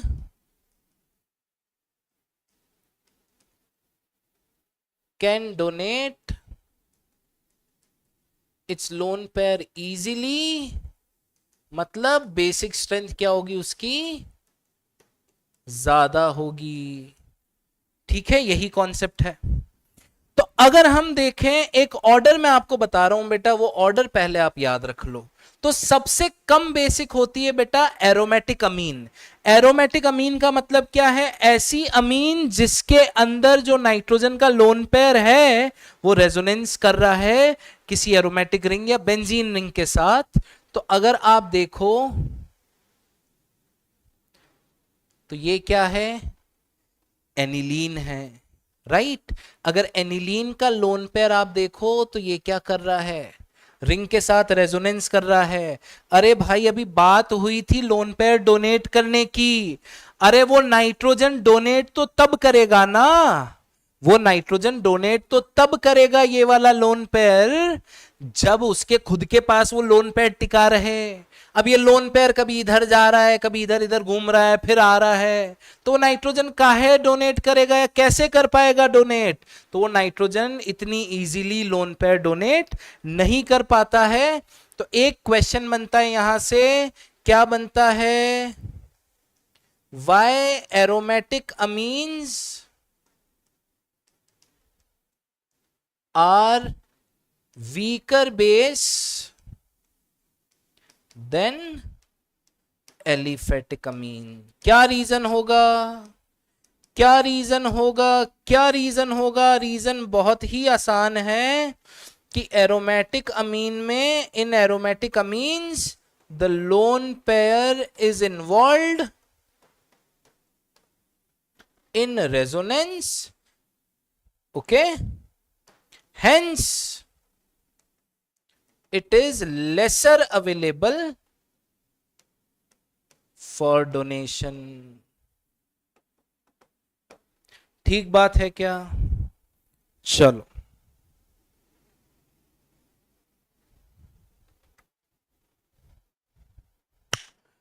इसके बाद बेटा इससे ज्यादा बेसिक होती है अमोनिया। अमोनिया से ज्यादा बेसिक है बेटा, ये ध्यान रखना, ऑर्डर याद रख लोगे तो आसानी होगी, याद रख लोगे तो आसानी होगी। ये आपका क्या है, बेंजाइल अमीन। ये क्या है बेटा, एरोमेटिक अमीन है या फिर एनिलीन है, ये क्या है, अमोनिया। अमोनिया से स्ट्रॉन्गर बेस कौन है बेटा, आपका बेंजाइल अमाइन, और इसके बाद आते हैं बेटा आपके अल्काइल अमीन्स। अब अल्काइल अमीन के अगर गैसियस फेज में बात करें, अल्काइल अमीन की अगर हम बात करें गैसियस फेज में, तो कोई दिक्कत ही नहीं है, टर्शरी सबसे ज्यादा, सेकेंडरी, फिर प्राइमरी। क्यों? क्योंकि इलेक्ट्रॉन डोनेटिंग ग्रुप लगने पर बेसिक स्ट्रेंथ बढ़ती है। देखो एसिडिक स्ट्रेंथ कब बढ़ती है? जब इलेक्ट्रॉन विड्रॉइंग ग्रुप लगे। तो बेसिक स्ट्रेंथ कब बढ़ती है? बेसिक स्ट्रेंथ कब बढ़ती है? जब इलेक्ट्रॉन डोनेटिंग ग्रुप लगे। तो जितने आर ग्रुप लगेंगे नाइट्रोजन से, उतना नाइट्रोजन पे आपका इलेक्ट्रॉन अवेलेबिलिटी ज्यादा होगी और उतना वो डोनेट कर पाएगा। लेकिन ये बात हो रही है आपके गैसियस फेज की, ये बात है गैसियस फेज की। लेकिन अगर कुछ नहीं बोला हो तो क्या मानेंगे हम? Aqueous phase. क्योंकि जो एनसीईआरटी में क्वेश्चन भी दिए उसमें बस सीधा लिखा है कि कंपेयर द और arrange the following in increasing decreasing order. ठीक है, तो अगर हम बात करें बेटा एक्वस फेज की, तो एक्वस फेज में बेटा इतने फैक्टर लग रहे हैं आपके। आपका हाइड्रेशन लग रहा है, हाइड्रोजन बॉन्डिंग लग रही है, इंडक्टिव इफेक्ट लग रहा है, ठीक है, स्टेरिक हिंड्रेंस लग रही है। तो इतने मल्टीपल फैक्टर्स हैं कि हमको पता ही नहीं चलेगा कब कौन सा फैक्टर डोमिनेट करेगा। तो इसलिए हमको ऑर्डर याद रखना है, सिर्फ दो ऑर्डर आपको याद रखने हैं। One is for methyl substituted and one is for ethyl substituted. तो बेटा गैसियस में तो टर्शरी अमीन ज्यादा बेसिक होगी, सेकेंडरी उससे कम और प्राइमरी सबसे कम, इसमें कोई डाउट नहीं है। लेकिन एक्वस में अगर हम मिथाइल सब्स्टिट्यूटेड की बात करें और इथाइल सब्स्टिट्यूटेड की बात करें, मतलब जो आर ग्रुप लगे हैं एन से वो मिथाइल हो सारे, तो क्या हो गए? वो मिथाइल सब्स्टिट्यूटेड। और अगर इथाइल हो तो इथाइल सब्स्टिट्यूटेड। में इधर एग्जांपल लिख लेता हूं ताकि आप समझ पाओ। तो मिथाइल सब्स्टिट्यूटेड प्राइमरी क्या होगी? ये होगी। मिथाइल सब्स्टिट्यूटेड सेकेंडरी क्या होगी? ये होगी। और मिथाइल सब्स्टिट्यूटेड टर्शरी क्या होगी? ये होगी। ठीक है, तो देखो चाहे मिथाइल सब्स्टिट्यूटेड हो या इथाइल सब्स्टिट्यूटेड हो, एक्वस फेज में जो 2 डिग्री वाली है वो सबसे ज्यादा बेसिक है दोनों ही केस में। ठीक है, अच्छा, अल्काइल अमीन्स जो है वो इन तीनों से तो ज्यादा ही हैं। तो अगर ये तीनों भी हों तो अल्काइल अमीन इन तीनों से ज्यादा होगी ना। तो पहले इनको और इनको अलग कर लेना। ठीक है, अब देखो मिथाइल छोटा है, इथाइल बड़ा है, इससे याद रख लो दोनों में सबसे ज्यादा कौन है? 2 डिग्री। मिथाइल छोटा है तो छोटा वाला पहले, मतलब प्राइमरी ज्यादा और टर्शरी कम। इथाइल बड़ा है, किससे बड़ा है मेरे भाई? मिथाइल से। इन दोनों का कंपैरिजन चल रहा है ना। तो इथाइल बड़ा है तो बड़ा वाला पहले। तो ये आपके ऑर्डर आ गए। मैंने पिक्चर हाँ ये डाली थी, देखो। ठीक है, तो अगर आप इधर ध्यान से देखो तो ये मिथाइल सब्स्टिट्यूटेड वाला नीचे है, ये मिथाइल वाला नीचे है और इथाइल सब्स्टिट्यूटेड वाला ऊपर है। तो देखो दोनों में सेकेंडरी वाला सबसे ज्यादा बेसिक, मिथाइल में प्राइमरी ज्यादा है टर्शरी कम है, जबकि इथाइल में टर्शरी ज्यादा है प्राइमरी कम है। तो कैसे याद करोगे आप इसको? आप कैसे याद करोगे कि दोनों के एक्वस फेज में, दोनों के एक्वस फेज में सेकेंडरी सबसे ज्यादा, दोनों के एक्वस फेज में सेकेंडरी सबसे ज्यादा। मिथाइल छोटा है तो प्राइमरी पहले आएगा फिर टर्शरी आएगा। इथाइल बड़ा है तो टर्शरी पहले आएगा प्राइमरी बाद में आएगा। ठीक बात है। चल मेरे भाई सवाल करके बता दे फटाफट, जल्दी से इन सवालों का जवाब दो।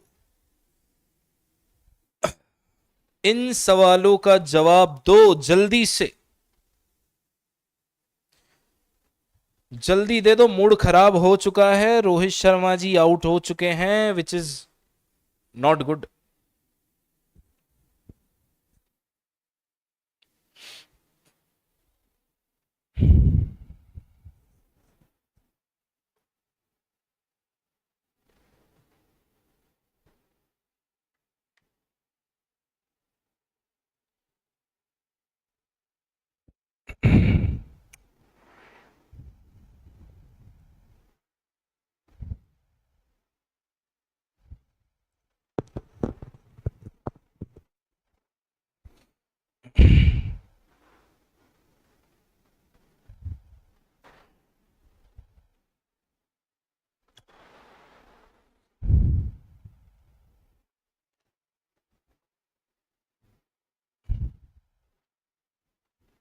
देखो बेटा ये क्या है,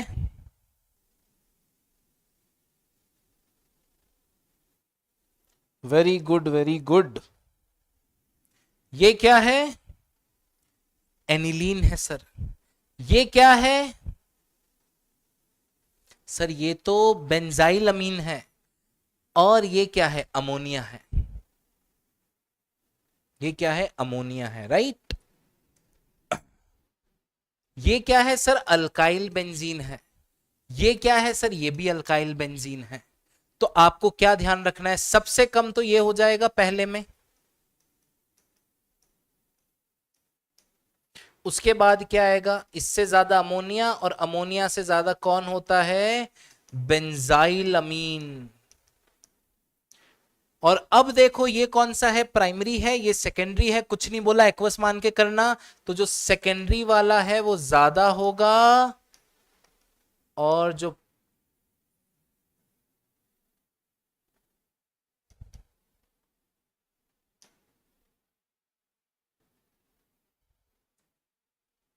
सेकेंडरी वाला है वो ज्यादा होगा, तो पहले प्राइमरी वाला आ जाएगा, और सबसे ज्यादा आपका सेकेंडरी वाला। ये पहले का आंसर हो गया। चलो मेरे भाई दूसरे का आंसर बताओ। ये क्या है सर, अल्काइल अमीन है। ये क्या है, ये भी अल्काइल अमीन है, ये भी अल्काइल अमीन है, लेकिन ये तो एनिलीन है। अरे एनिलीन तो सबसे बेकार है, तो सबसे बेकार एनिलीन। एलिनीन से ज्यादा आप देखो, आप ये कौन से दिए उसने आपको, ये दिए हैं इथाइल सब्स्टिट्यूटेड। और अगर इथाइल सब्स्टिट्यूटेड है तो इथाइल सब्स्टिट्यूटेड का ऑर्डर क्या है, इथाइल हो या मिथाइल, 2 डिग्री सबसे ज्यादा, इथाइल बड़ा ग्रुप है, तो टर्शरी पहले फिर प्राइमरी। तो आपका 2 डिग्री वाला सबसे ज्यादा होगा, 3 डिग्री उससे कम, और सबसे कम प्राइमरी होगा, तो मैं प्राइमरी यहां लिख दे रहा हूं। फिर इससे ज्यादा कौन आएगा, tertiary, C2H5 whole thrice N, और सबसे ज्यादा कौन हो जाएगा, सेकेंडरी। और लास्ट वाला बेटा ये क्या हो गया, ये अल्काइल अमीन है, ये भी अल्काइल अमीन है, अल्काइल अमीन है। अरे अरे अरे अरे अरे, दिख गया, फिर दिख गया। अरे कौन दिख गया सर, एनिलीन दिख गया। एनिलीन तो सबसे घटिया है, नाइट्रोजन का लोन पेयर घुमा रहा है, कहां से देगा नाइट्रोजन लोन पेयर। तो फिर ये क्या है, ये तो सर बेंजाइल अमीन है। तो सबसे बेकार कौन हो गया, सबसे घटिया बेस, सबसे घटिया फिनाइल अमीन आपका है ना, एनिलीन। इससे बढ़िया बेंजाइल है, इससे बढ़िया बेंजाइल है। अब आपका ऑर्डर कौन सा है मेरे भाई, ये तीनों देखो, मिथाइल सब्स्टिट्यूटेड है क्या, मिथाइल सब्स्टिट्यूटेड का ये किसका है, जब इथाइल सब्स्टिट्यूटेड हो, जब मिथाइल सब्स्टिट्यूटेड होता है तो ऑर्डर क्या होता है, सेकेंडरी तो सबसे ज्यादा, लेकिन प्राइमरी और टर्शरी, क्योंकि मिथाइल छोटा ग्रुप है, तो उत्तर क्या आएगा, सेकेंडरी हो जाएगा सबसे ज्यादा। तो आपका सबसे ज्यादा हो गया सेकेंडरी, तो CH3 होल ट्वाइस NH, और सबसे कम कौन सा हो जाएगा, टर्शरी। और प्राइमरी आपका बीच में आ जाएगा, बात खत्म। ये आ गए बेटा तीनों के ऑर्डर। वेरी गुड बेटा Fazal, very good, well tried well tried, सही है सही है। मैच हो रहे हैं क्या, देख लो, 2 3 4 1 5 लग तो रहा है, 2 3 4 1 5, क्या बात है, बहुत बढ़िया बेटा, वेरी गुड वेरी गुड, बहुत अच्छे। चलो अब सवाल ही करने। How will you convert 4 nitrotoluene to 2 bromobenzoic acid. अरे 4 नाइट्रोटोल्वीन बनाओ पहले।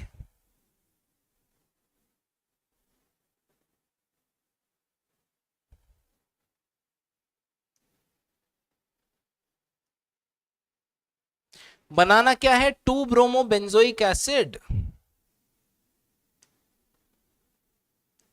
Benzoic acid 2 bromo. अच्छा, ये लग रहा है थोड़ा अच्छा सवाल डल गया है। बट एनसीईआरटी का ही सवाल है तो वी नीड टू डू, है ना। अच्छा अब क्या क्या दिख रहा है आपको, देखो पहले तो ये जो है इसकी जगह क्या लाना है, COOH। अरे वो तो हमको पता है सर, हम KMnO4 डालेंगे, कोई भी अल्काइल ग्रुप जुड़ा हो बेंजीन से, गिवन कि जो अल्काइल जुड़ा है उसका ये कार्बन 3 डिग्री ना हो, तो क्या बन जाता है वहां पे, कार्बोक्सिलिक एसिड। चलो ये पहली प्रॉब्लम तो सॉल्व हो गई, इसकी जगह में COH ले आऊंगा, बहुत बढ़िया। अब क्या करना है, ये NO2 यहां से हटाना है और यहां Br लगाना है, ये करना है क्या हमको, NO2 हटाना है, Br लगाना है, NO2 हटाना है, Br लगाना है, यस सर। तो यहां NO2 है, तो यहां Br आपको लगाना है और इस NO2 को हटाना है।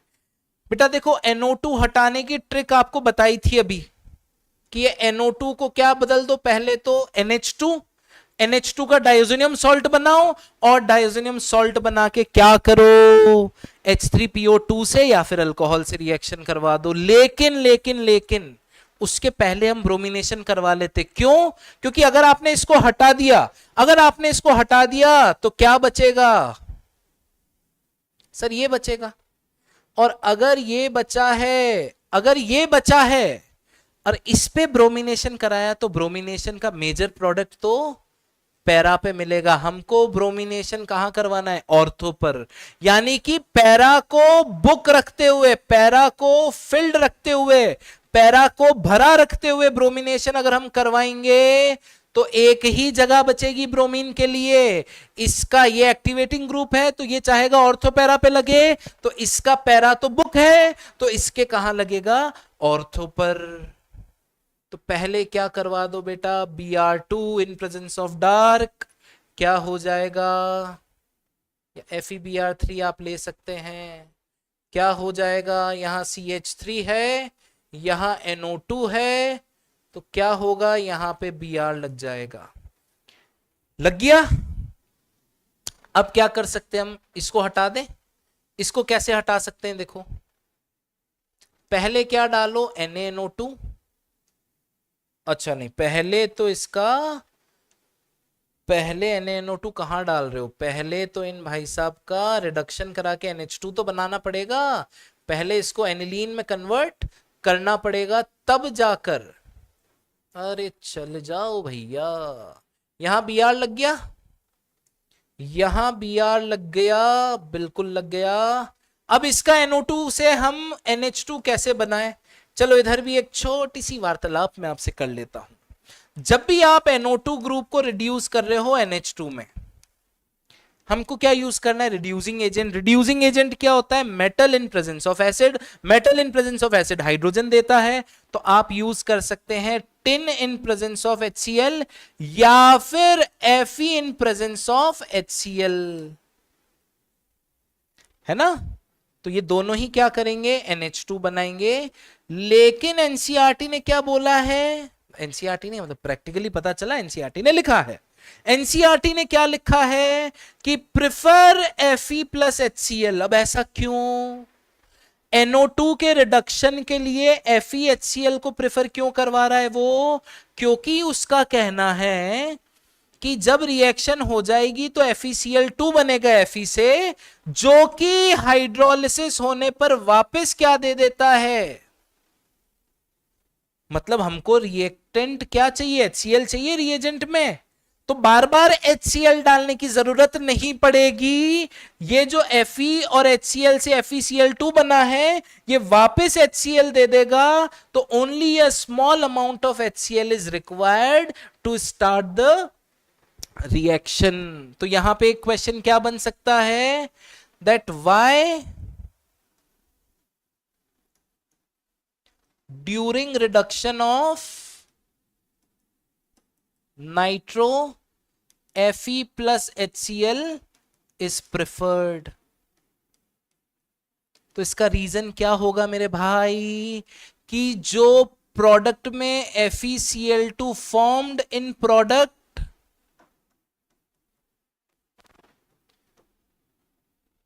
gives back HCl अगेन, मतलब ओनली स्मॉल अमाउंट ऑफ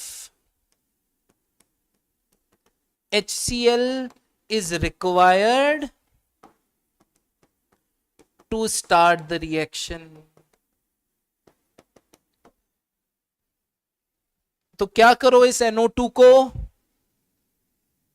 इस NO2 को पहले रिड्यूस करना है तो आप Fe प्लस HCl यूज कर सकते हैं। तो क्या होगा, NO2 की जगह क्या आ जाएगा, NH2। अब इस NH2 को क्या करना है, हटाना है हमको। तो पहले हम डायजोनियम सॉल्ट डालें, NaNO2 प्लस HCl 0 से 5 डिग्री सेंटीग्रेड पर। तो क्या होगा, यहां पर मिथाइल है, यहां Br है, यहां क्या बन जाएगा, N2 प्लस NCl माइनस। और इसको H से अगर हटाना होता है तो क्या यूज कर सकते हैं हम, we can use any alcohol और वी कैन यूज H3PO2। तो अगर मैंने H3PO2 यूज करा तो बधाई हो आपका, वो हट गया NH2। और अब क्या है, अब इसको कन्वर्ट करना है एसिड में। तो अल्काइल बेंजीन को एसिड में कन्वर्ट कैसे करते हैं, कोई भी अल्काइल बेंजीन लो, उसको आप अल्कलाइन KMnO4 के साथ हीट करो पहले और बाद में H+ डाल दो। तो क्या बन जाएगा, जो चाहिए वो बन जाएगा। क्या यही बनाना था 2 ब्रोमो बेंजोइक एसिड, बिल्कुल यही बनाना था। ठीक है, तो हालांकि मेरे को लगता है ये पूरा कन्वर्जन पूछना नहीं चाहिए, लेकिन पूरे कन्वर्जन में बहुत सारी चीजें आप लोग सीख सकते हैं यहां पे। चलो let's move to the next question. Convert three methyl aniline to three nitrotoluene. Three methyl aniline क्या होती है, ये NH2 है, ये एनिलीन हो गया। 1 2 3 पे क्या लगाना है, मिथाइल। ठीक है, और अब क्या करना है, इसको कन्वर्ट करना है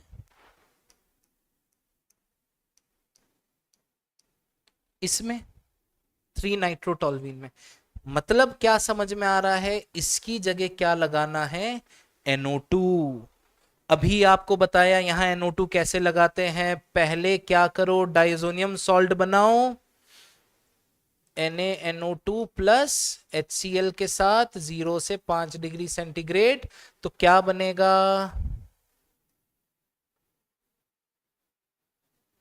N2 प्लस Cl माइनस, और तीसरी पोजीशन पे मिथाइल लगाई है। अब क्या करना है बेटा, पहले HbF4 के साथ एक स्टेबल इसका सॉल्ट बनाओ और फिर NaNO2 के साथ हीट कर दो। तो क्या बनेगा, यहां NO2 आ गया और यहां मिथाइल लगाए, हो गया कन्वर्जन। अगला है एनिलीन टू 1,3,5 ट्राइब्रोमोबेंजीन। तो एनिलीन है आपके पास, इसको कन्वर्ट करवाना चाह रहा है वो। यहां अगर Br है तो 1,3,5 1 2 3 4 5। इसमें देखो कैसे करेंगे, यानी कि हमको यहां यहां यहां Br लाके अगर इस NH2 को हटा दें, हो गया हमारा काम। सिर्फ बेंजीन बचेगा और Br बचेंगे ऑल्टरनेट पोजीशन पर। तो पहले ब्रोमिनेशन कर लो इसका, पहले आप क्या कर लो इसका, पहले इसका ब्रोमिनेशन कर लो। पानी की प्रेजेंस में करो, नहीं करो कोई फर्क नहीं पड़ता। डायरेक्ट ब्रोमिनेशन पे एनिलीन में क्या बनता है, NH2, और यहां क्या आ जाएगा, Br। यहां भी Br, यहां भी Br। अब NH2 कैसे हटाना है, कितनी बार बताऊं भाई एक ही चीज, पहले डायजोनियम बनाना है NaNO2 प्लस HCl, और फिर क्या करना है, H3PO2 डालना है। बधाई हो, आपको प्रोडक्ट मिल चुका है और शुभमन गिल ने मारा है बहुत ही खूबसूरत चौका।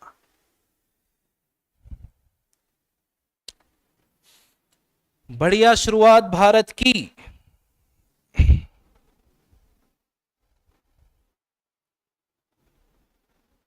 अगले सवाल पे चलते हैं। अरे अरे अरे अरे अरे अरे, अकाउंट फॉर द फॉलोइंग। बेटा ये सारे रीजनिंग क्वेश्चंस पढ़ लेना, कुछ की रीजनिंग हम ऑलरेडी दे चुके हैं, but still I want you to. PKb of aniline is more than that of methylamine. बेटा बेसिक स्ट्रेंथ डायरेक्टली प्रोपोर्शनल होती है केबी के और इनवर्सली प्रोपोर्शनल होती है पीकेबी के।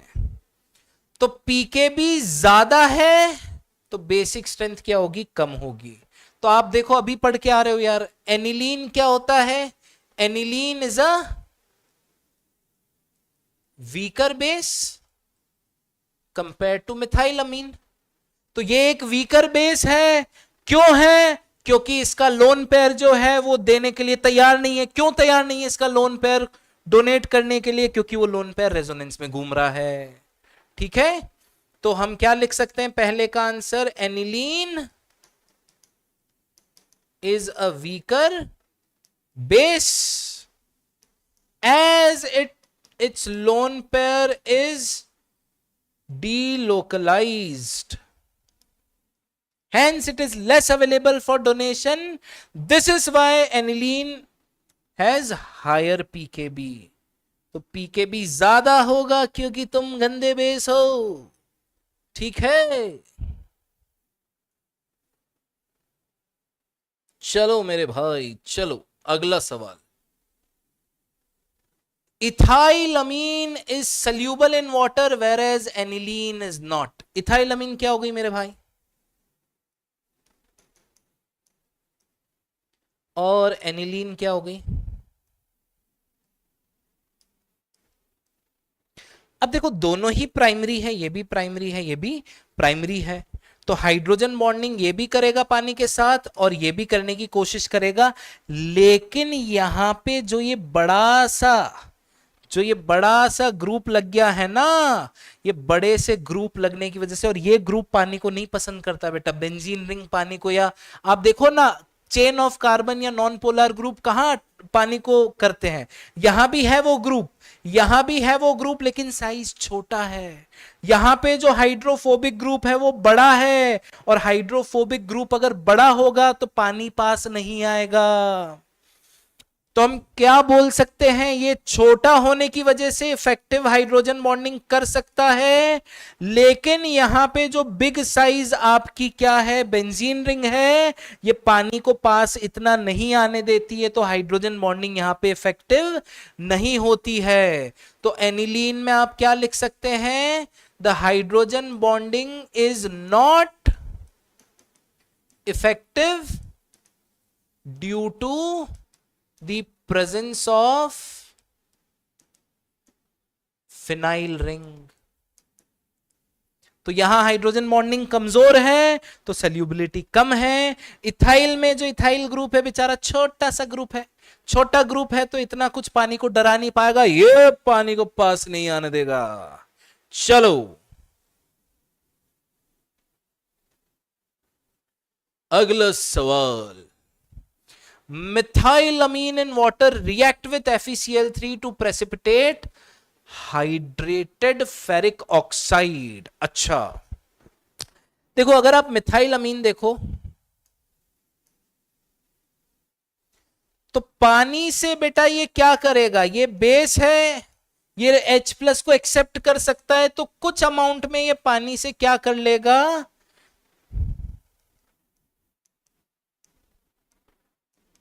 H+ को एक्सेप्ट कर लेगा, और पानी से अगर H+ चला गया तो बचा क्या, और ये OH- की अगर आप FeCl3 से रिएक्शन कराओगे तो क्या बनेगा, FeOH होल थ्राइस, या फिर आप इसको कैसे लिख सकते हो, Fe कौन सा ऑक्साइड, फेरिक ऑक्साइड ना, तो Fe2O3.XH2O आपका ये फेरिक ऑक्साइड क्या होगा, हाइड्रेटेड हो जाएगा। क्यों, क्योंकि आपका जो मिथाइलमीन है, मिथाइलमीन क्या है, बेस है, तो इसने पानी से H लिया तो OH- आ गया, तो OH- ने Cl को निकाल दिया, तो आपका फेरिक हाइड्रोक्साइड बन सकता है। और फेरिक हाइड्रोक्साइड को आप क्या बोल सकते हैं? Hydrated ferric oxide. ठीक है, चलो अगला सवाल शायद हम कर चुके हैं, we will not discuss it again. अब बस मैं वर्बली आपको बता दूंगा।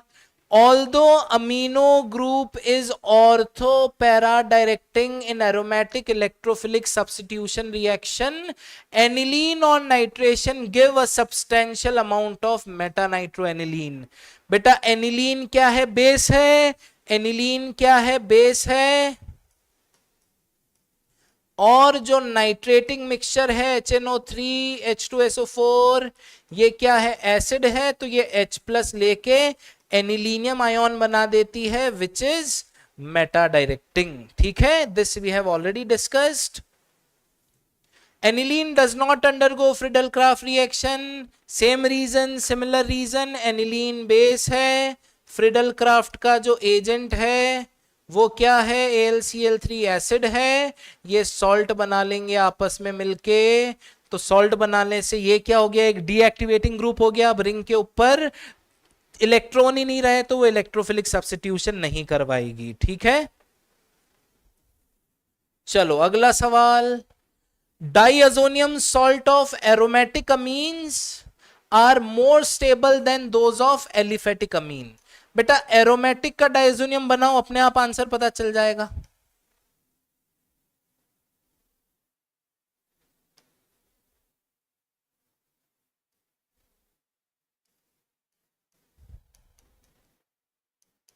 ये एरोमेटिक का डाइअजोनियम है और एलिफेटिक का कैसा होगा? ऐसा होगा। अरे भाई यहां क्या है? रेजोनेंस है। यहां पे कोई रेजोनेंस नहीं है। तो आप क्या बोल सकते हो? जो डाइअजोनियम सॉल्ट एरोमेटिक अमीन के हैं दे आर रेजोनेंस स्टेबलाइज्ड। और रेजोनेंस स्टेबिलिटी होने से क्या होगा? चार्ज जो होगा वो फैल जाएगा रेजोनेंस के कारण, और चार्ज जितना स्प्रेड हो जाए उतनी स्टेबिलिटी ज्यादा होती है। ठीक बात है।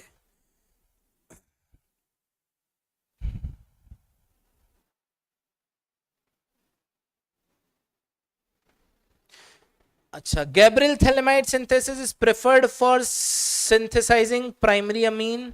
बेटा देखो आप यहां पे क्या करवाते हो गैब्रियल थैलेमाइड सिंथेसिस में? आपके पास जो थैलेमाइड से आप सॉल्ट बनवाते हो फिर सब्स्टिट्यूशन करवाते हो, राइट? तो Gabriel phthalimide synthesis is preferred for primary amines, क्योंकि आपको देखो पहली चीज क्या है? RX से आप बनाओगे। ये कौन है भाई? और क्या हाल है भाई Kavish? Hello hello, good to see you, good to see you, very good very good.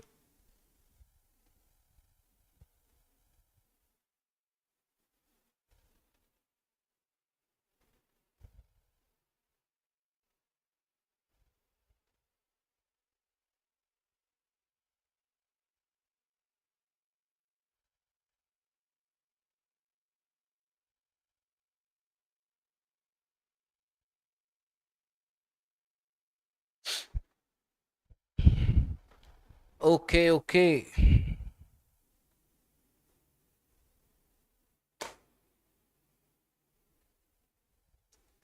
चलो बस guys, I think will need 10 more minutes.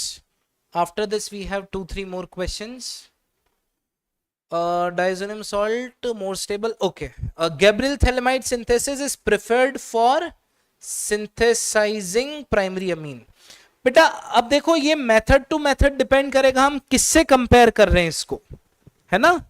तो अगर आप कंपेयर करो अमोनोलिसिस से, है ना, तो वहां पे क्या होगा? वहां पे क्या होगा बेटा? प्राइमरी, सेकेंडरी, टर्शरी सब बन सकती है depending upon the concentration. But आपके गैब्रियल थैलेमाइड में प्योर प्राइमरी मिलेगी without any secondary and tertiary, है ना? तो आप क्या बोल सकते हो? That it gives pure primary.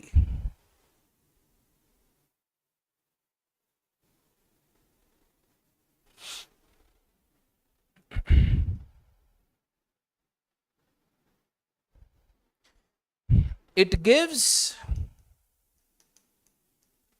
Pure 1 degree amines, जबकि अगर आप अल्काइल हैलाइड अमोनिया से बनाने की कोशिश करोगे तो वहां पे क्या होता है बेटा, मतलब कॉन्सेंट्रेशन का परसेंटेज आप वेरी करके भी बनाओगे तो भी कुछ अमाउंट सेकेंडरी टर्शरी का बन जाएगा। लेकिन आपको ध्यान रखना है गैब्रिल थैलेमाइड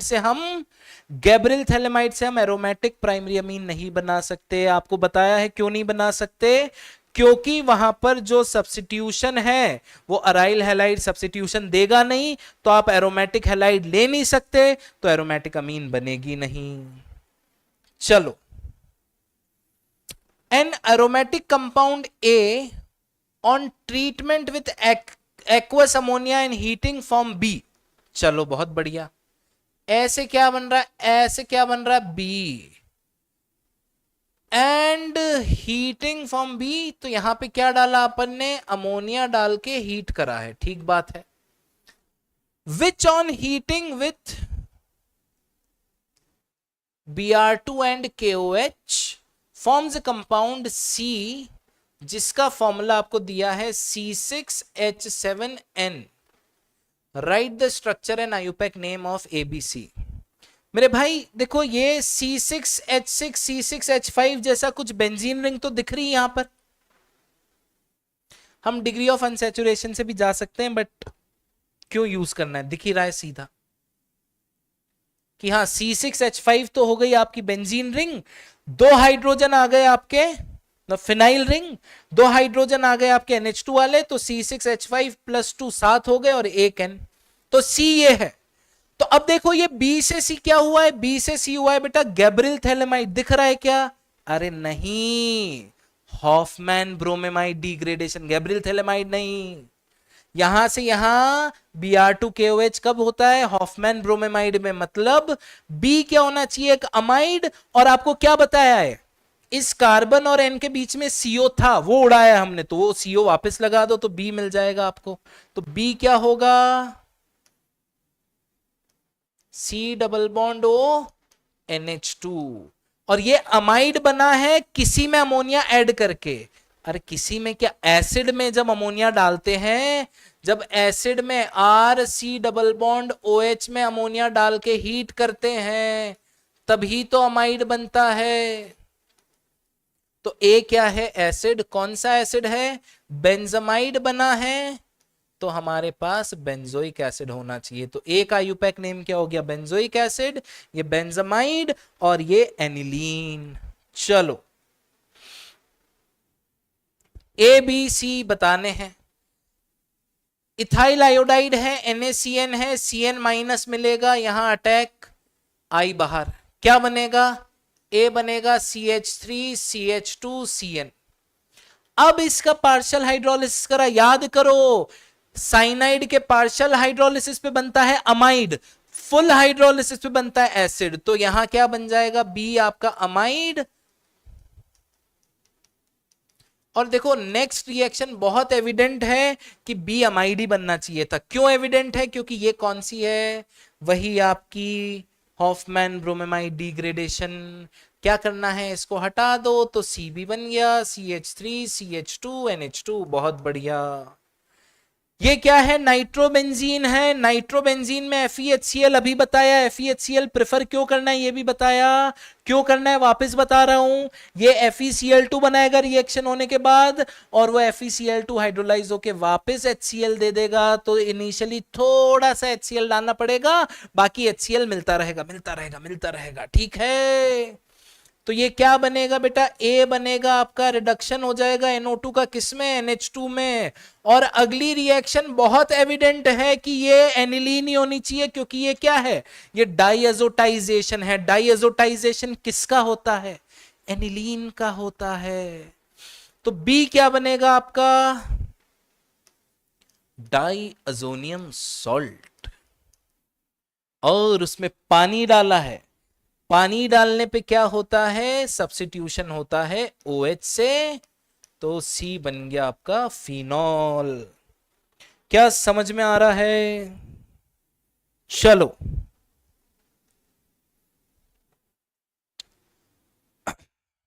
अब क्या है, वापस से देखो, सेम ही रिएक्शन मैंने दी है, बस आपका वो कंफ्यूजन दूर करने के लिए बेटा ये दोनों सवाल दिए हैं कि FeHCl डालोगे तो क्या बनेगा, C6H5, या स्ट्रक्चर बनाने की बोला है तो स्ट्रक्चर ही बना लेते हैं।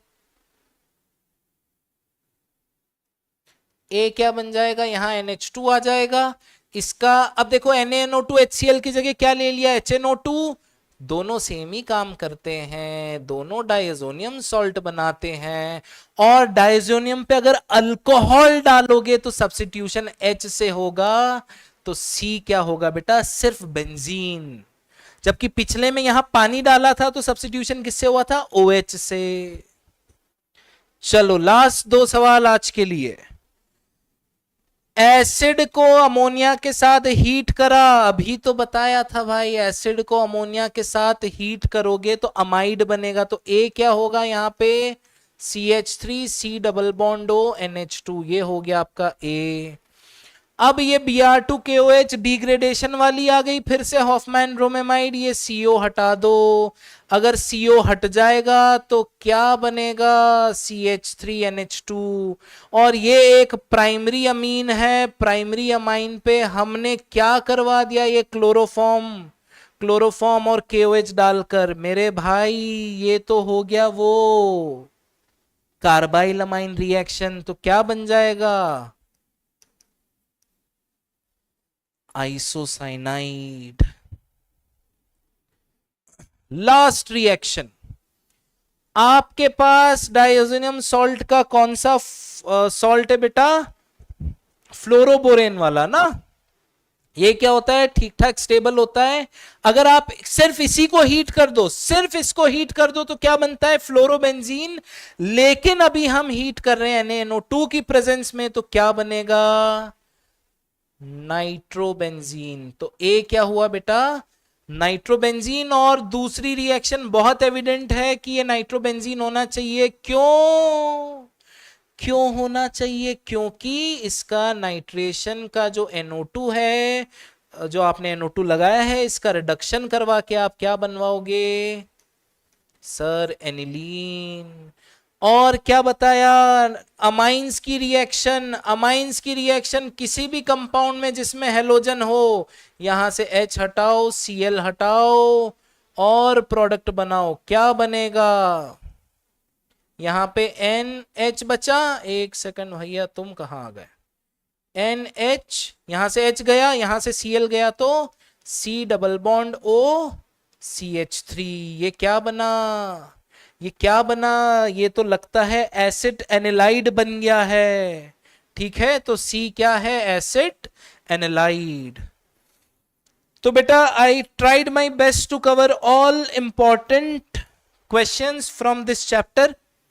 ठीक है, तो एक बार वापस आप क्वेश्चंस और रीजनिंग देख लेना, यहां से रीजनिंग क्वेश्चन ज्यादा आते हैं, और वो सल्यूबिलिटी, बॉइलिंग पॉइंट और बेसिक स्ट्रेंथ ऑर्डर आएगा ही आएगा सवाल यार। मतलब अब बहुत ही खराब किस्मत हो, कुछ नया ही करना हो इनको तो नहीं देंगे, नहीं तो हर साल आता है और आएगा सवाल। ठीक है, रीजनिंग यहां से इंपॉर्टेंट है, नेम रिएक्शन इंपॉर्टेंट है, we covered both the parts. तीसरा आपका ऑर्डर्स इंपॉर्टेंट है, that also we covered, and some conversion also we did. हालांकि यहां से कन्वर्जन बहुत ज्यादा पूछे नहीं जाते हैं, कन्वर्जन ज्यादा आपके पहले जो 2-3 चैप्टर हैं ऑर्गेनिक के उनसे पूछे जाते हैं, फिर भी to be on safer side we have done. हाँ, यहाँ पे रिएक्शंस आपसे पूछी जाती हैं, तो इसलिए मैंने आपको इनफ रिएक्शंस, 5-6 रिएक्शन जो इंपॉर्टेंट पूछ सकते हैं हमसे डायजोनियम की या फिर जो भी है, that we try to cover. ठीक है, तो बिल्कुल कल मिलते हैं, और फिजिकल केमिस्ट्री की शुरुआत अपन शायद कल करने वाले हैं। तो कल सुबह 10 बजे एकदम तैयार एनर्जी के साथ। ऑर्गेनिक के आपके चारों चैप्टर हो गए हैं रिवाइज, चारों के इंपॉर्टेंट क्वेश्चंस वेबसाइट पे भी डल गए हैं और यहां भी डिस्कस हो गए हैं। तो अब आपको क्या करना है, बस इनको रिवाइज करते रहो बेटा, अपने नोट्स आपके बने होंगे, उनसे रिवाइज करते रहो, पढ़ते रहो, रीजनिंग क्वेश्चन को बार बार पढ़ो, कन्वर्जन को खुद प्रैक्टिस करो, तभी बनेंगे। सिर्फ देखने से कन्वर्जन नहीं बनेंगे, आपको रीजनिंग फिर भी देख के याद हो जाएगी, पर कन्वर्जन के लिए आपको रिएक्शंस या क्वेश्चंस करने पड़ेंगे। चलो, तो अब मिलते हैं कल सुबह 10 बजे एकदम एनर्जी के साथ, और आपके फिजिकल केमिस्ट्री बढ़िया एकदम अच्छे तरीके से, रीजनिंग क्वेश्चन, न्यूमेरिकल, सारी चीजें हम वहां पे कवर करेंगे। और ऑर्गेनिक से थोड़ा कम ही टाइम लगेगा फिजिकल में। रीजन थियरी बहुत ज्यादा नहीं है कवर करने के लिए, लेकिन बच्चे रीजनिंग क्वेश्चन में फंसते हैं, तो that we will discuss in detail. So thank you so much, have a good night and see you tomorrow morning at 10 a.m.